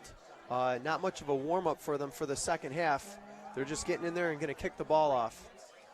So seems like they took a little bit of extra time in the locker room. Hopefully they saw some things, and, they do a lot of film study and have the tablets right in the sideline. So hopefully they're even able to show the players, which is always beneficial. It's harder to sometimes to just tell them, actually show them what they're seeing and what they can do to turn it around. So here we go, A.J. St. George kicking off to start the second half here on homecoming night. Deep kick, bounces, gets a nice bounce. Good chance. Didn't make the tackle there. Big open field hit by the big man, number 59, the kicker, A.J. St. George, with the big hit. And if you could have seen his mom's face after making that hit, Pam down there was the biggest fan celebrating in a little look of shock. Nice hit, A.J., as we're about to see here. Out of nowhere, the wrestling move, the tackle. And he's excited about it. So let's see, maybe the momentum here. Get a quick 3 and out. You never know. Portville start their own 30. Yeah, that kid basically ran into a tree trunk when he stuck his arm out. Yes, he did. Right back to shotgun. Twins left. 2 backs right to Lassiter, and why not? But nice job there. Nothing in the middle. A nice sworn tackles. 3-4 Hillbillies, led by the D tackles, and then linebackers getting in there as well with Lauder and Skinner. So you have Lilly and Acevedo plugging up the middle there. So good start here. No gain. 2nd down and 10. Ball at the 30, but here's that Portville right back to line of scrimmage, calling out a play verbally, looking at the wristband. So quick, fast-paced tempo is not going to stop here. Griffin's taking the snap, giving out the cadence here, takes the snap. This play action this time rolling out to his right. Good coverage downfield here. Nobody. Ooh, a chance for interception. So great job here by the secondary, giving them nothing. Griffin waited, and finally had to throw it along his own sideline. And was that Grizinevich maybe deep in the coverage? Let's see here. We'll see on the replay. Chance to come. Ooh, look at the 2 angles here. Nice shot here. See Griffin rolling out under pressure. And, yes, that is Grayson there, 22. Yep. Good coverage. Just couldn't quite cut down the interception. 3rd down and long. It's great camera action, chipping the crew. There, multiple angles and everything. Is that a sideline cam we got going over there? Wow, nice job. Griffin back, 9 center, same formation, 2 backs. Gives it to Lassiter, and he gets that right edge again and gets another 1st down. Again, they have found that hole to the right side, and they go to it every time they need a big play, and they get another one. There has to be an adjustment made here. We see it up in the booth. They bring in that big number, 76? Yeah. And they run to that side every time. You know it's coming. And even when he's not, it's 75, which we don't have on our Austin Bob is his name. So I just saw it on the up screen. It's 75. Oh, it is 75, okay. And this time he's on the left, but anytime they need a big running play or a big play, they're going to that right side. Lassiter this time back to the left, and there's nothing there. Gain of about 1. Looked like he was going to cut it to the outside. Then at the last second, he turned it up the middle. There's containment there by the defensive end, Nick Whitfield. And Lilly was waiting there for him, making the tackle and the cutoff. So we do have a little bit. Gardner, Dalton had been lined up on the right side the whole time. And now he was over the left. But with Twins here, he's bringing Dalton back over here. Play man coverage along with Dalton Gullo. So let's see if they do that and go back to the right, or if they run behind 75 once again. And they are. They're going right back to the right. And there it is, almost as a shoestring tackle, but he gets 6-7 yards on 2nd and long there. And a gain of about 4, sorry. So it's going to be 3rd and 5. And they're setting out. It's like they're drawing Gardner out of the play, bringing him out wide, the senior linebacker, a great tackler, and running away from him, and it's been working.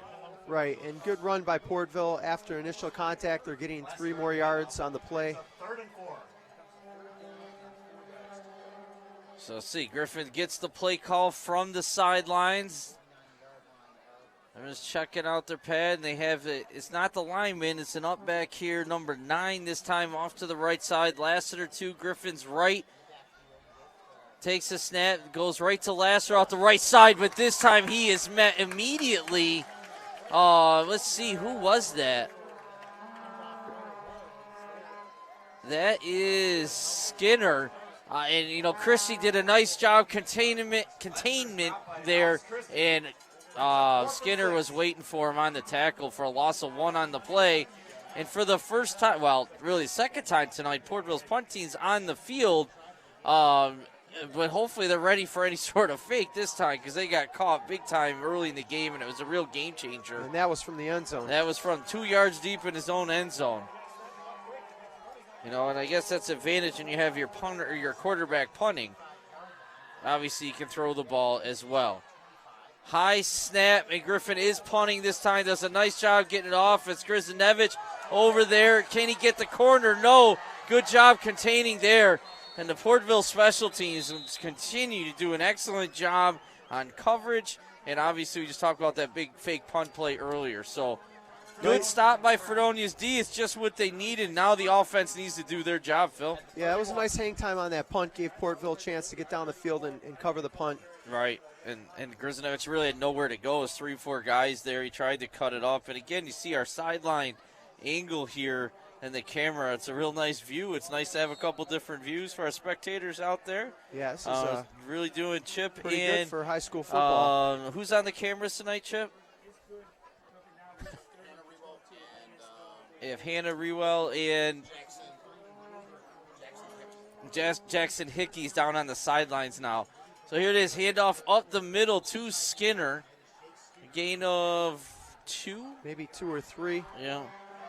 Right on the 35-yard line, the ball's spotted. So gain of about 2.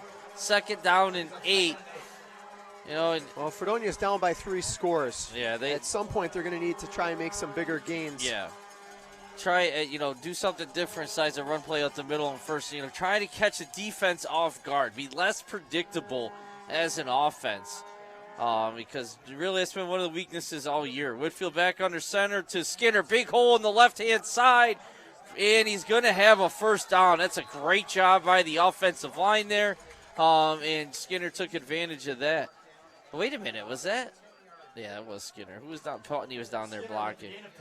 And that's the thing, Shannon. I mean, Fredonia makes those play calls, and they do get some nice gains here and there, but you have to switch it up a little bit. You have to call some different plays, keep the defense off balance, and you're going to be more effective all the way around. Right, it makes it a lot easier on your offense when you're in your players when the defense doesn't know what's coming.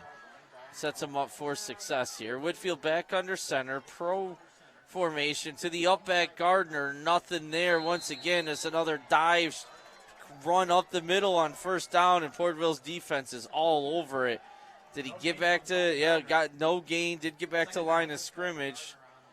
Second and 10 on their own 45-yard line. Well, it's interesting. I mean, they had a couple of nice runs, but again, you just can't go back to the same play over and over again. You got to spread it out, switch it up, keep the defense off balance. Right. And it doesn't matter if you give it to a different back running up the middle. You're still running up the middle on first. Here comes the blitz by Portville, looking for the pass. They are to pick it up, and nice catch by Troy Lansky. Great coverage on the play. Great throw by Whitfield, but even a better catch by the senior, number 84, Troy Lansky. Yeah, that was a nice grab by Troy. He really extended his arms out there to get that pass, which was a little bit in front of him, and haul that in. Yeah, Luke Smith, I believe, 25 of Portville, was all over him. And, I mean, as the ball hit Troy's hand, Luke hit his arm even, but Troy was able to hang on, gain of 5, but made third down a little bit more manageable here. Ball right at the 50, Whitfield under center.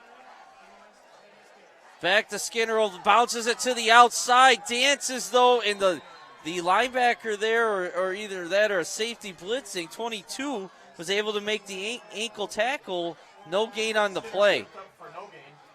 And I'd like to see Jake just continue put his shoulder down and get some yardage there.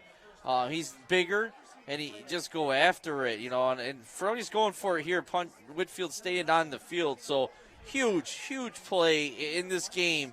Ball's at midfield. They're down 3 scores. Clock's running. 5 minutes left in the third quarter, and they got to execute here. They have to pick this up. And we're back in the pro. Gullo out right, wide to the right. Here comes the blitz once again, expecting that pass. Pop pass to Dalton Gardner, and it is a first down. That's a great job by Whitfield, facing the pressure, staying in there, getting the ball out to Gardner, make a nice catch and a first down. They definitely seemed like they talked about that one in the locker room. He had a guy, he knew where he was going, he knew he was facing pressure right away, and he got the ball off, and Gardner, nice catch. Fredonia first down. This is the type of play calling that's going to open it up for Fredonia and create more options and more successes for them. Yeah, absolutely. And every time it's a passing down, Portville's coming. And this time, and here it is, first down up the middle. Skinner's able to bounce it outside this time. Tries jumping over a defender. Let me show the first down, but that's a nice gain on first down. And it wouldn't have worked out the middle, but Skinner overcame it because, again, it was another run right out the middle on first down. It's like clockwork. Yeah. Gain of 9. So that's going to bring up second and about 1 yard. Skinner picks up 9. Brings up second. So you just wonder what Fredonia's going to do here. Are they going to run the ball right up the middle, get the first down, or are they Take going a to try shot. something? This would be a nice down, 2nd and 1. Need scores, tight coverage here. Take a shot downfield. Oh, they get the first down. Skinner's powering forward. Nice job by the line. Jake did a nice job there keeping his feet going. But you could have done that 3rd down maybe too. Absolutely. But again, another first down. That's great. Clock's running. We're at, let's see. I know it's not 9 minutes. Let me get a reading on this clock. Okay, 4:13 remaining here in the 3rd quarter. Fredonia's down by 3 scores, so they really need one here to get back in this game after the big defensive stop to start the half. Whitfield under center. Right back to Jake Skinner. Another nice run on first down off the right tackle this time. Gain of maybe 4 or 5 yards. About 4 or 5. Maybe a generous spot there. Well, Jake being taller, and he falls forward, that gets him another 2-3 yards. So. True. That might be a pickup of about Yeah. 5. Yeah, it's a good first down play. Again, now clock's running down to 3:30 in running here in the first half, and we'll get this clock caught up with you. It's a lot for one guy to do, so at least we have a clock. Whitfield's under center. Ooh, to change the count here. All right, so they move, then we move, but did they cross the line of scrimmage? We'll see. We'll see if they're in the neutral zone or not. Portville's calling themselves back, so hopefully it is offsides on Portville. Once they cross, Fredonia can move, but if they just step forward or move without crossing, the Fredonia players can't. So it's offsides. It's going to be 5 yards. Get real close to the first down here. Officials are looking at the marker, and they're going to call it 2nd down.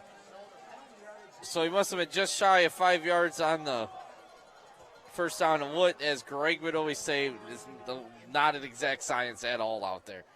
Whitfield back under center. Gardner looking at Putney here in the back of the end zone, throwing it to him, and he got hit as he threw the ball, and it really took something off that pass, and lucky it wasn't picked off there. Yeah, it was close to an interception. Yeah. It was definitely shorter. They'll bring up 3rd and short. I do like the play call there. You Yeah, got 3rd and pass short. intended Yeah, for, it Putney. didn't fool anyone, but let's take a shot at the end zone here. We got to get 3 scores at least to win here.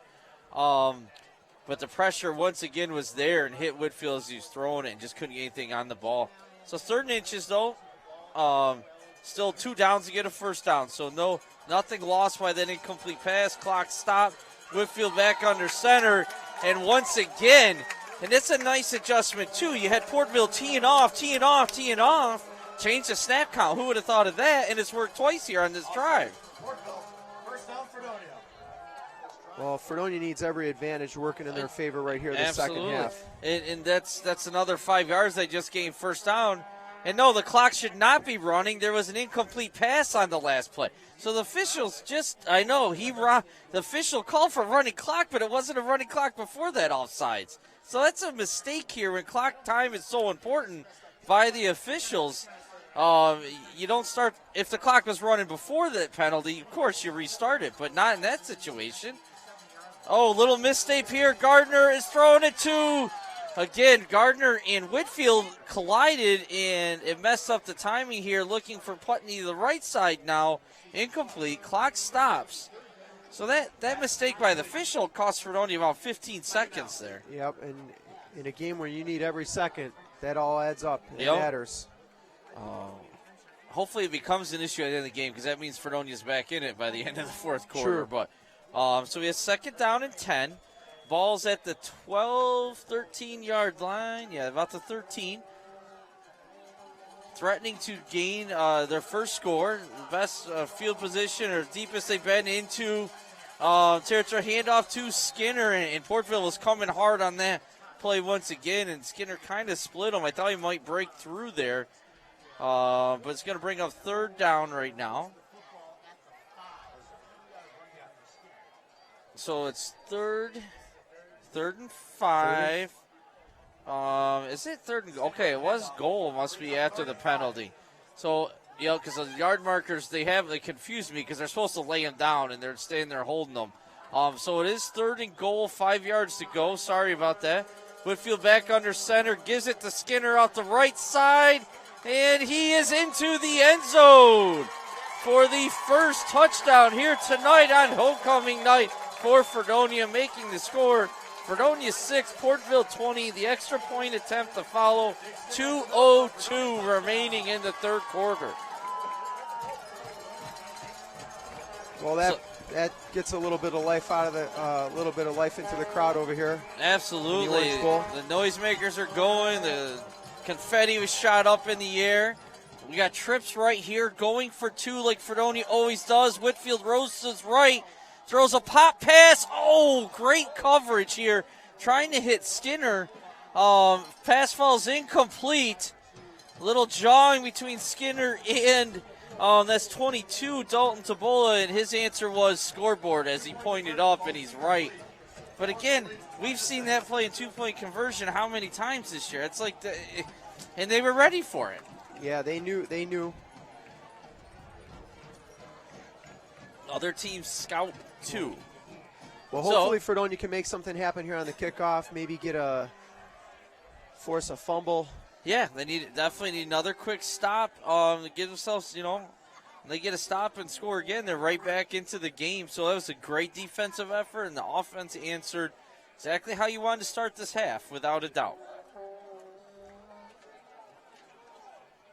A.J. St. George will be once again on to kick off here after his last kickoff, coming with that big tackle at the 30-yard line last time. It kind of got spirits going here a little bit, emotions going high after the big man made the big open field hit on special teams. So that started it. Defense continued and offense finished that.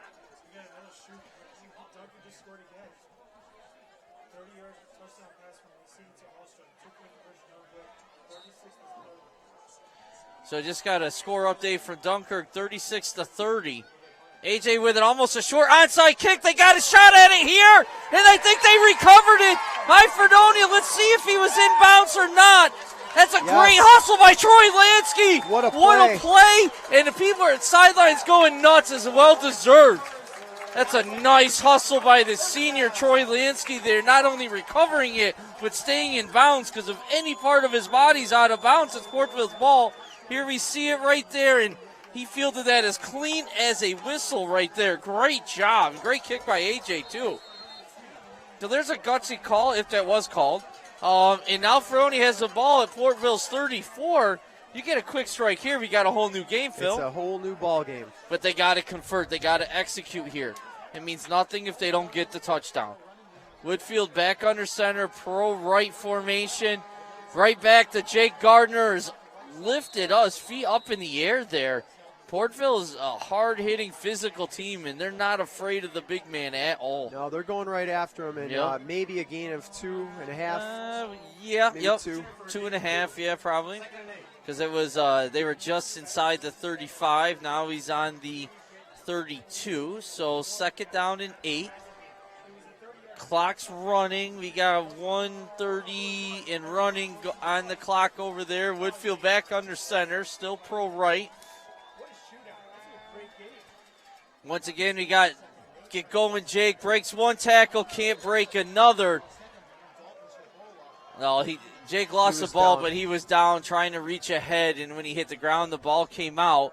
It's going to bring up third down. And again, I'd love to see Jake stop dancing. He's a big man. He's not the Gullo type of runner that's elusive. He's got good speed, but he's a straight ahead guy. He's got good size. You got to go straight north-south. Yeah, when he dances, it slows himself down too much, and as the big man, that gives a bigger target. It's an easier target for the smaller defenders. Easier tackle for them to bring him down. Absolutely.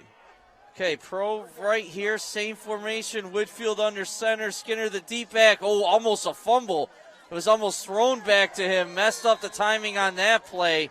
And lost at least one. Well, the spot, let's see. They're giving him a real nice spot here. I would have said that was a loss of 1, but back to the line of scrimmage. Yeah, they're calling that forward progress, but I think Jake almost bounced back on his own accord. So I would have given a loss of 1, but they gave him the 30. So now it's 4th down here quickly. 4th and 6. Like we said, it was a great onside. Everyone's excited, but the offense has to execute and talk about executing right here in 4th and 6.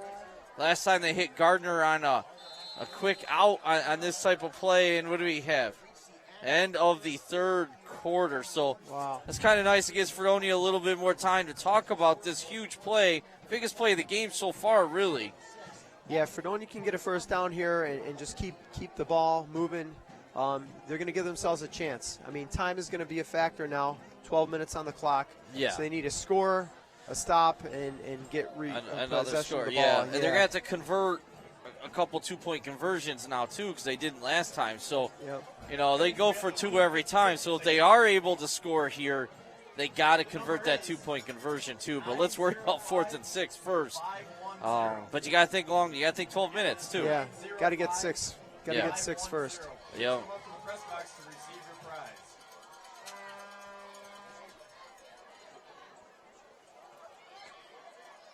It's a big play by this coaching staff.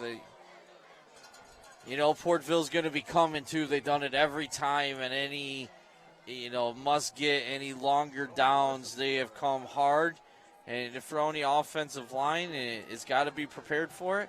And so does the backs in Whitfield. He's got to know what he's going to do with the ball quickly. Well, if they come hard, that means somebody's got to be open. That's so right. It's just a matter of,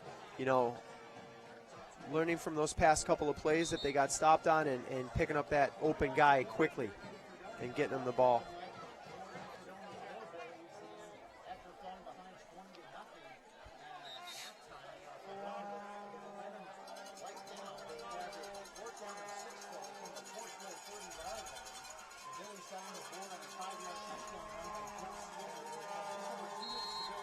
All right, here we go.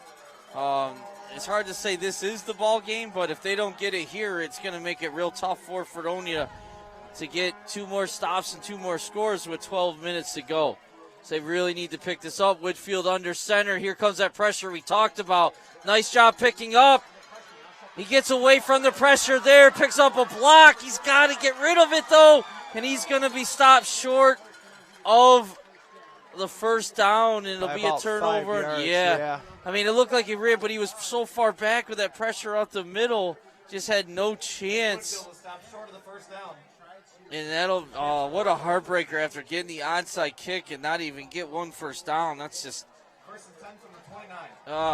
that's a tough break there for the Hillbilly offense.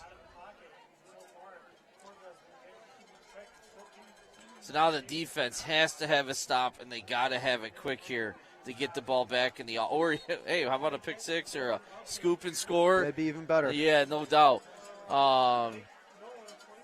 Okay, so here, when they've done this before with the Twins, they've run to the right side behind the back. Let's see if they do it again to Lassiter. Griffin back. Oh, fumble! The ball's still loose, but it looks like Griffin's able to get on it. So, hey, that's a break that gets Portville pushed back. So they got to take advantage of it. Clock's running, 11 minutes here, 11 and a half minutes in the game, down 2 scores. Been nice to get that, but hey, that's at least a loss on the play. It's going to be second down in about 16, 17 yards on the play. Yep. So here we go. And, Portville's still in a hurry up. Now, they don't have to snap it quickly, even though they're standing at the line of scrimmage. But normally the strategy here is you take as much time off the clock if you're Portville. But they seem to be more worried about getting a first down than anything else. Griffin's dropping back to pass. Pressure on. Steps up. Gets away from it. 1. Deep ball. And it is. That is caught. I believe they're battling for it. And it is. One-on-one coverage there. Who is that? Let's see. That would be the left side. That might be. It's either Gullo or McCall. I see McCall over here, so that's got to be Gullo. And again, where's okay? We see this, and the safety is way up. The safety has to be over the top on that, you would think, unless they're in man. But that's a great design by Portville. You got one-on-one coverage if that's the case, and it was a jump ball, and the receiver went and got it. It was good coverage. Yeah, he was right there. And they were fighting for the ball. Ty kind of goes to the offense in that situation. So now you got to imagine Lassiter's going to get the ball here, and he does. Right off the middle, breaks 2 tackles, and he's going to get the edge. McCall takes a bad angle, and it's Grisnevich, I believe, on the touchdown-saving tackle there. Fredonia's defense continues to underestimate the speed of Lassiter. Another first down. He was out of bounds, so I believe, the clock. Oh, they're going to run it, though. It must have been tackled inbounds. And they're right back at line of scrimmage. Lassiter and Griffin are over on the sideline. So, again, they're going to take Lassiter actually came out of the game. I don't know if he got banged up or just a little tired. He's definitely put a lot of miles on those treads today. Yeah, it looks like he's getting some water and taking a break. So we got a new running back here in the backfield next to Griffin. That's 25, Luke Smith. We haven't called his name, but they faked the Smith, and nice job there by the super sophomore there, Maddie Lauder, for a tackle for. Tripped him up. Yeah, might have got. They're going to give loss of 1 on the play. So good job, Maddie Lauder, staying home there and reading the quarterback well. So loss of 1. It'll be second down. I would say more like 11. Looks like he lost about 1 yard, yeah. And Lassiter's right back in there after a quick breather. And you got to imagine they're going to go right back to him. Why not? And they do. And he gets a nice cut up the middle. One guy to beat, doesn't beat him, but a nice gain.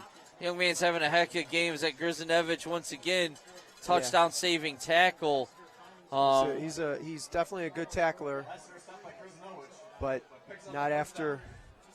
Yeah, so did he get a first down? No, it's 3rd and probably about 4 here. Ball at the 21-yard line. Clock is running, 8:40 left. Clock is definitely an enemy, but also this offense is a bigger enemy maybe. They're threatening to go up by 3 scores once again. You know, if the officials, if they're having a meeting, maybe the clock should stop during that meeting. I don't know. That's a little questionable there, too. Yeah, it's been run. Yeah, they just signal for it to run, but they never signal for it to stop. And now they blow the whistle again. I'm not sure. A little confusion by our officials. And they're calling for 4th down. Is that? That's what they. Yeah. They just called for 4th down. I thought it was 3rd down, to be honest, but I'll take 4th down. And why are they running the clock if there's still confusion here? Can they run the ball or not? What's going on? How do they have? Okay, they are counting down now. Okay, now we got a timeout, Portville. What a mess. The officials, I really think that might be their second big error here with time management and running the clock when they're talking out there.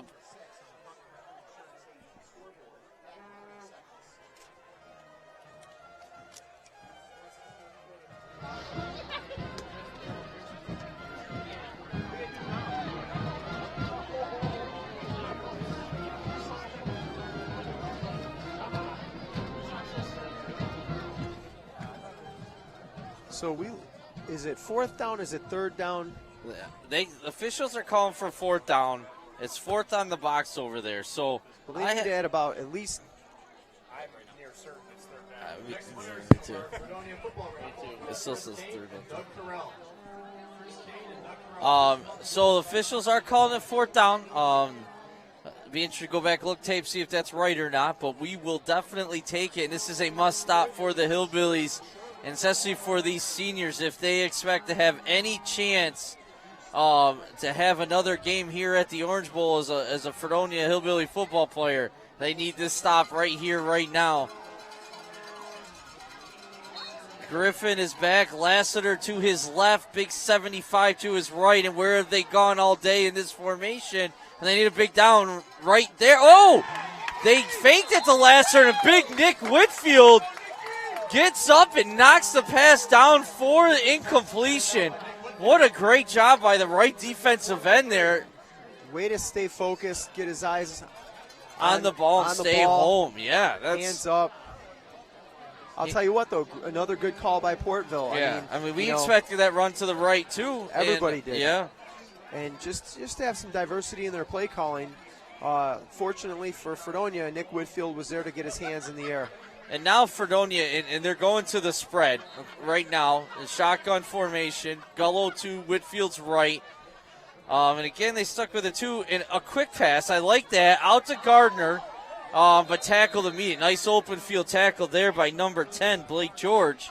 So they got to get right back to line of scrimmage. It's got to be quick. Okay, the play call's in. That's a good job by the coaching staff. Get on the line here, guys. You got to be. Why are we huddling? Come on, guys. You got to know what to do. Clock's running, and it's not your friend. So I do like the quick pass. You got to get right back to the line of scrimmage and get set, though. Whitfield there, long snap. Again, looking for another quick pass out to Skinner. Oh, he breaks one tackle. He's got one guy to beat.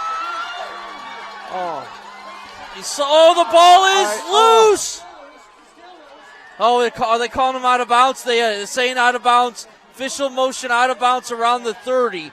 So Fredonia will hang on to possession here. I'll tell you what, Jake had here the it guys is on beat up the replay, sidelines, and he slowed down. He could have ran that guy over. Yeah, he's looking to make. Yeah, see, the guy maybe came up to his waist.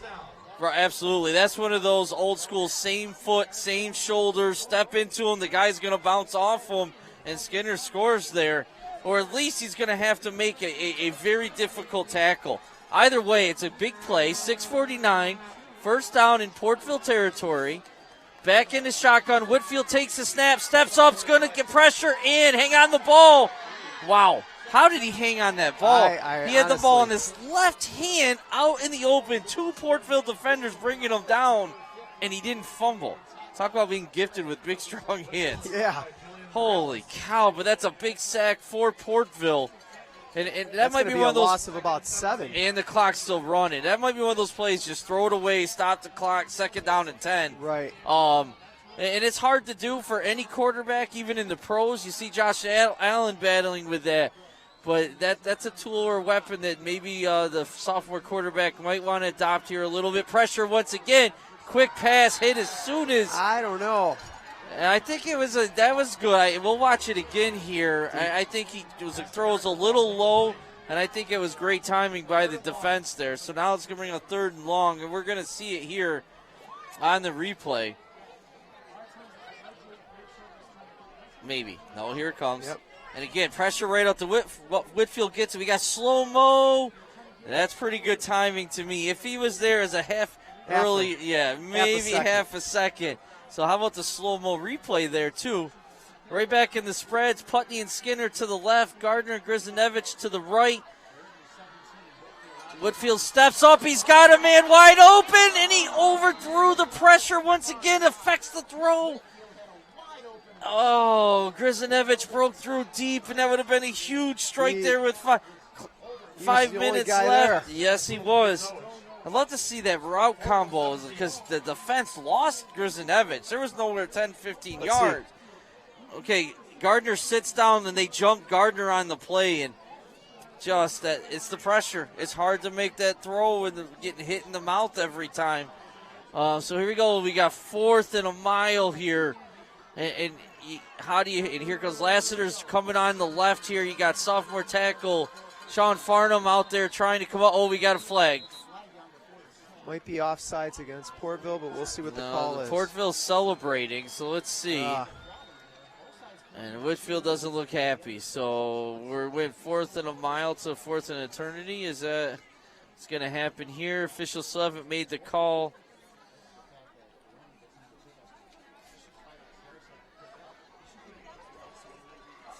Still talking it over. Yeah.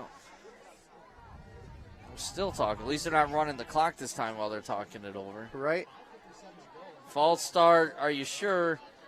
I wonder. I would love to see who that was on, but. 4th and 22. Okay, so now it's going to push it back to about 4th and 22. And there's not a lot of play calls in anyone's playbook for 4th and 22. And you know Portville's going to be flying at Whitfield here. Blitz will be on. It has been all game on any long down situations. So the Lassiter's back at safety right now.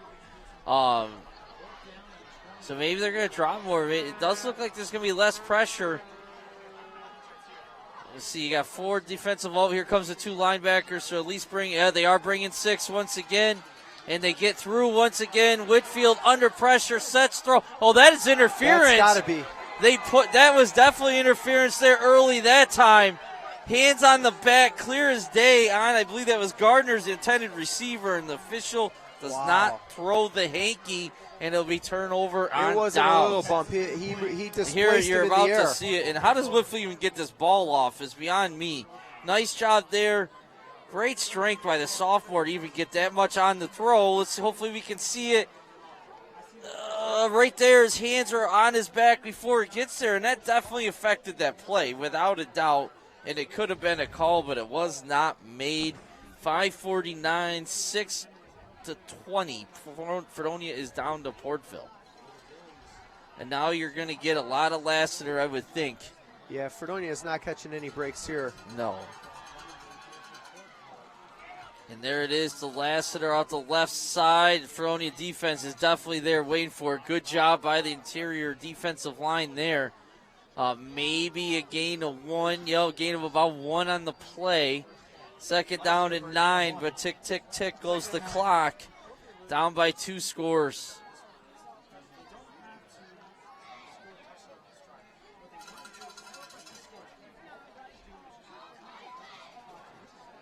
Portville's going to take their time getting this play off. Again, just because you're on the line of scrimmage quickly doesn't mean you have to snap it. And again, well-coached team. I've been impressed by their coaching staff tonight and their players executing the game plan. Once again, it's Lassiter up the middle, breaks almost two tackles. He is so good at that little side step and acceleration after it. He's really killed the Fredonia defense. He could have been tackled at the line of scrimmage there. Yeah, Skinner was the guy who finally brought him down on that play, I believe. It's 3rd down. I mean, you would think if they get a stop here, you're probably punting just to pin them back, even though I definitely thought they'd be punting out of the end zone too. Any loss of play, I would almost guarantee a punt. Just again, they're down up by 2 scores.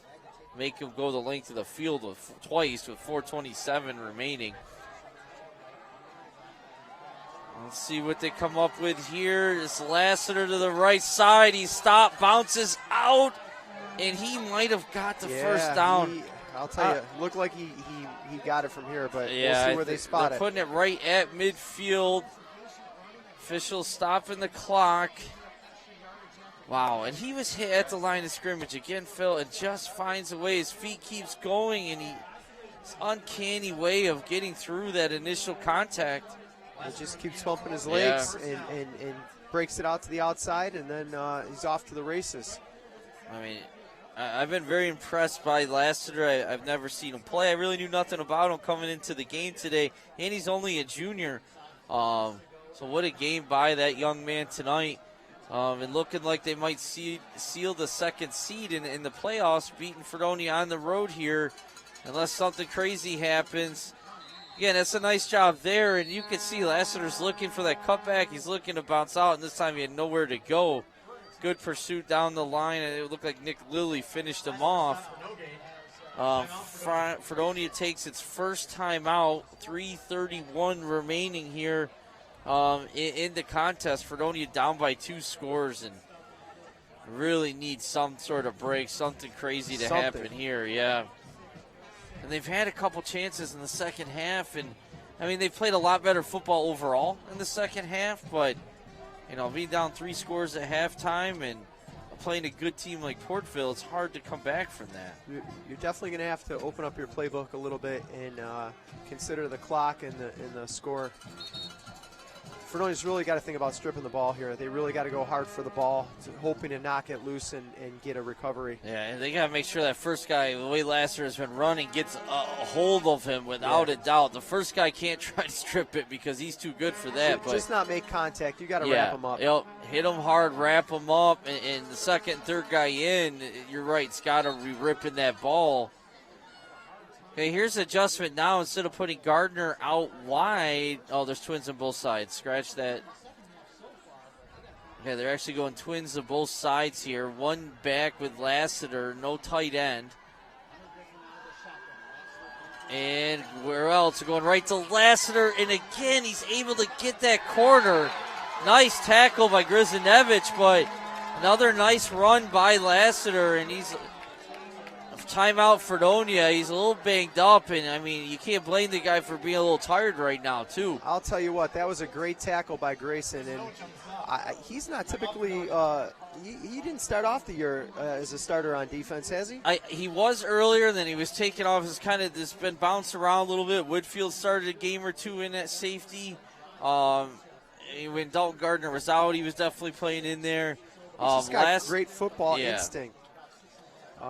His speed is definitely his friend. There's no doubt about it. So third down here, 3:19. This very well could be four down territory for Portville. I mean, they're only on Hillbilly's 44-yard line.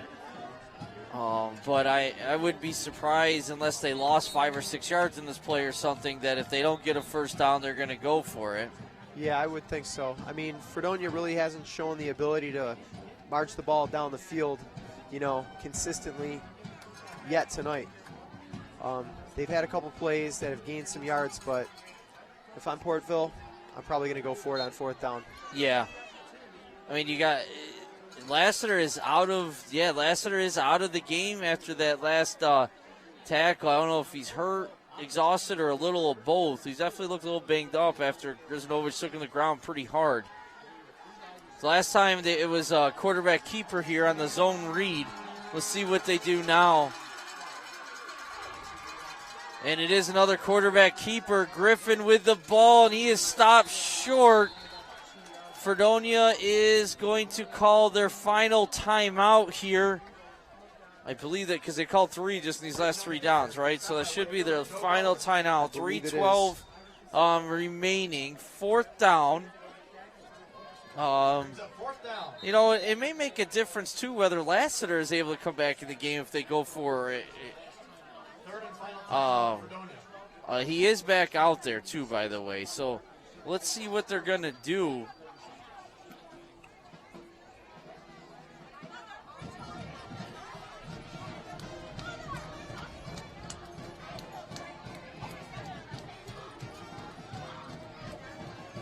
So just about a little over 3 minutes left on the clock here. Fredonia needs to get this stop and then get right to work.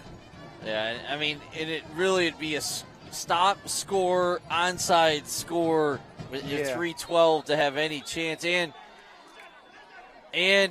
two in a late substitution here. I wonder. Grayson's come out of the game, and they put in Helmer at linebacker.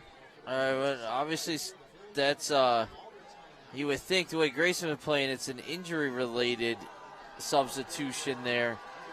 So Jake Helmer's in, and they are going for it. And Lassiter is to Griffin's left. Looks like Fredonia's coming here with the pressure, too. Okay, that's got to be on Portville. And timeout, Portville.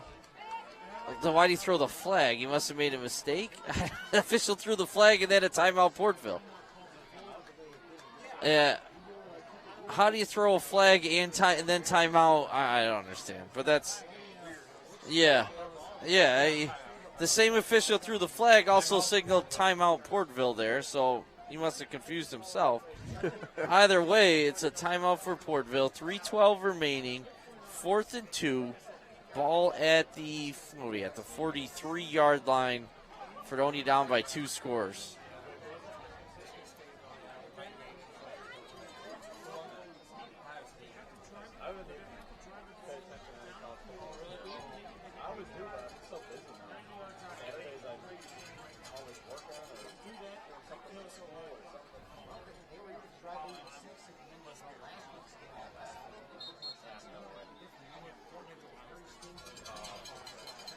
Well, here we go, Shannon. Yeah, this is, I mean, if there's any chance for this game, Fredonia's defense has to get a stop here. Again, you would think Portville's going to go to their star in Lassiter, and he's been the MVP all day long, or they're at least going to use him as play action. It's a reverse. Lauder is there. Good job causing the cutback, and he's short.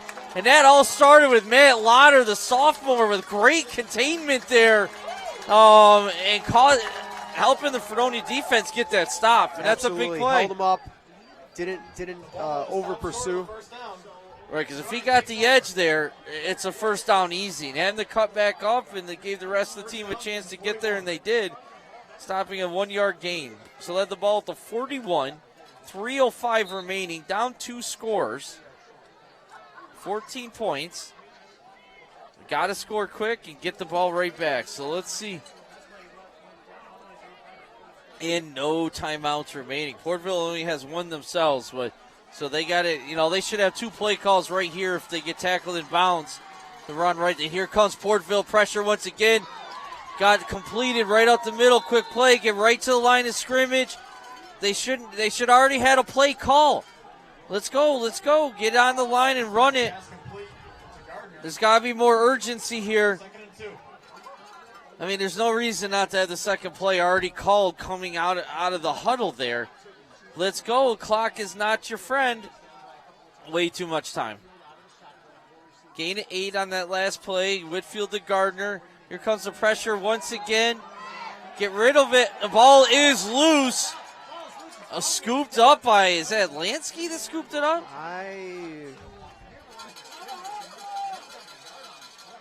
Let's see who scooped that up. That might have been Christie, too. And Whitfield is shook up on the play.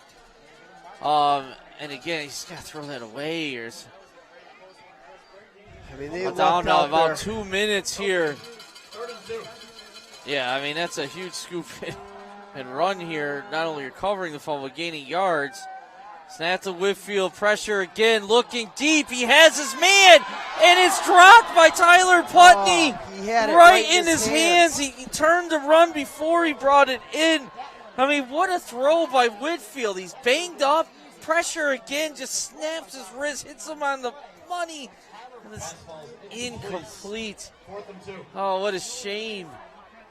1:52 remaining. It's 4th down and 2. At least the clock stops after that play. Nick Whitfield and the Fredonia offense are not catching any breaks here on those plays that need to be made. And again, Grissom, okay, it looks like they're running the ball here. It looks that way. To get the first down, but they better have 2 plays called. And Skinner gets the first down. Get out of bounds. Get out of bounds. Good, he's out of bounds. What a break. Not only getting the first down on a run out the middle, but also able to get to the outside and get out of bounds. 1:52 remaining. It's a great job by the line and Skinner there. He gets tackled in bounds. It stops for a second, resetting the chains. Hopefully they called a couple plays while they were in that huddle. They had time to, and they got in and out pretty quick, so I don't know if they did or not, but that's a no-brainer at this point. Here comes the pressure once again. Whitfield steps up, looking deep. And again, that's a taller defender and a shorter receiver out there. Grisonevich incomplete. That could have been picked off by 10. Blake George just couldn't come down with it. Clock stops, 1:46. 2nd and 10.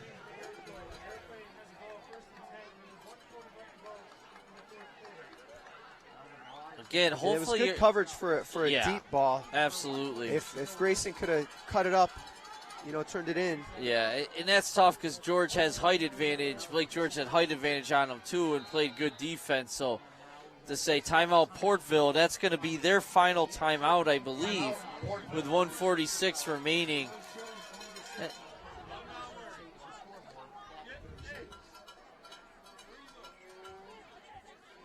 And again, I know or at least I have been, a little critical today of some things.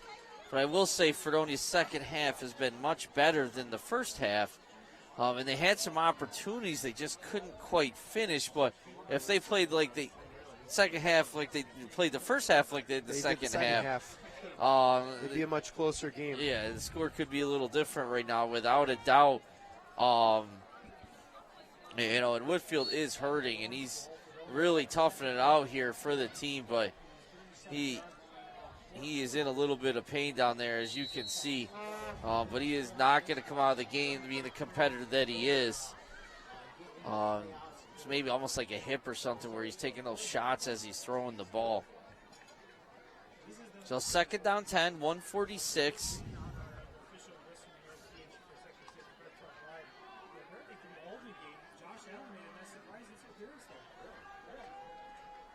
Tons of pressure off. A good step up by Whitfield, but great coverage.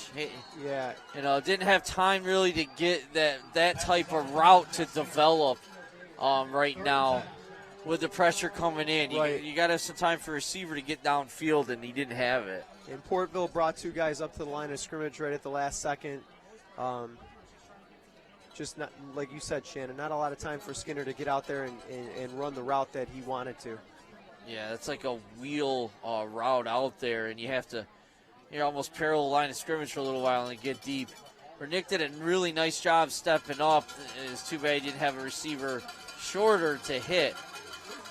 Third down and 10, 140 remaining. Pressure up the middle again. He's hit as he's thrown, and is he in bounds? I think he is. And that ball is going to be intercepted. And again,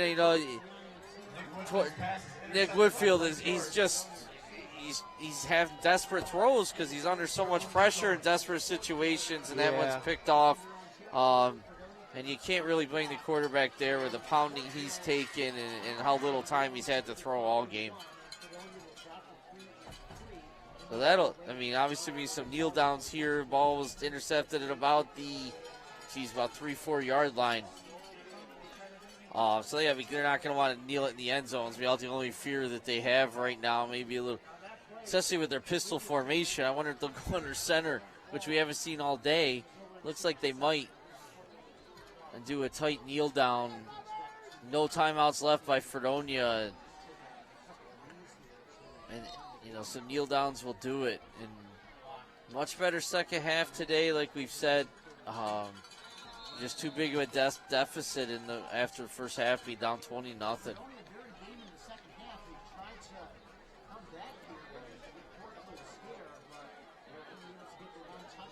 Mass substitution trying to happen here.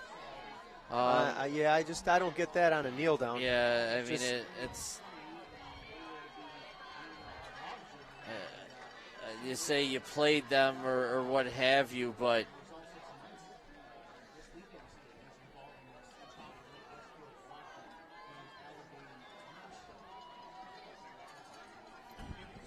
Michelle, do you have a Fredonia or Silver Creek or a Dunkirk score? They're not updating. I think Silver Creek's still down 13. It still says second quarter on the. Oh, okay. They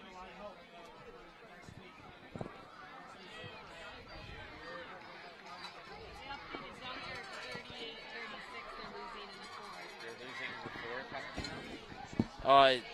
Update while we're here for Dunkirk Iroquois game, and what a game it sounds like. Dunkirk is down 38-36 in the fourth quarter. Wow. At Iroquois, kind of, I wouldn't say heavily favored, definitely a favorite team to win that game. So Dunkirk has really played a great offensive game, and to see if they come up with a win, but that'll do it here at the Orange Bowl. Really a story of two halves. I would go as far as say Fredonia at least equaled, if not outplayed, Portville in the second half. They just couldn't quite capitalize on the onside and a turnover possibility or two and a drop pass or two, but they didn't play a terrible second half. They played better. Yeah. But they need to come into the game and play their second half of the game in the first half.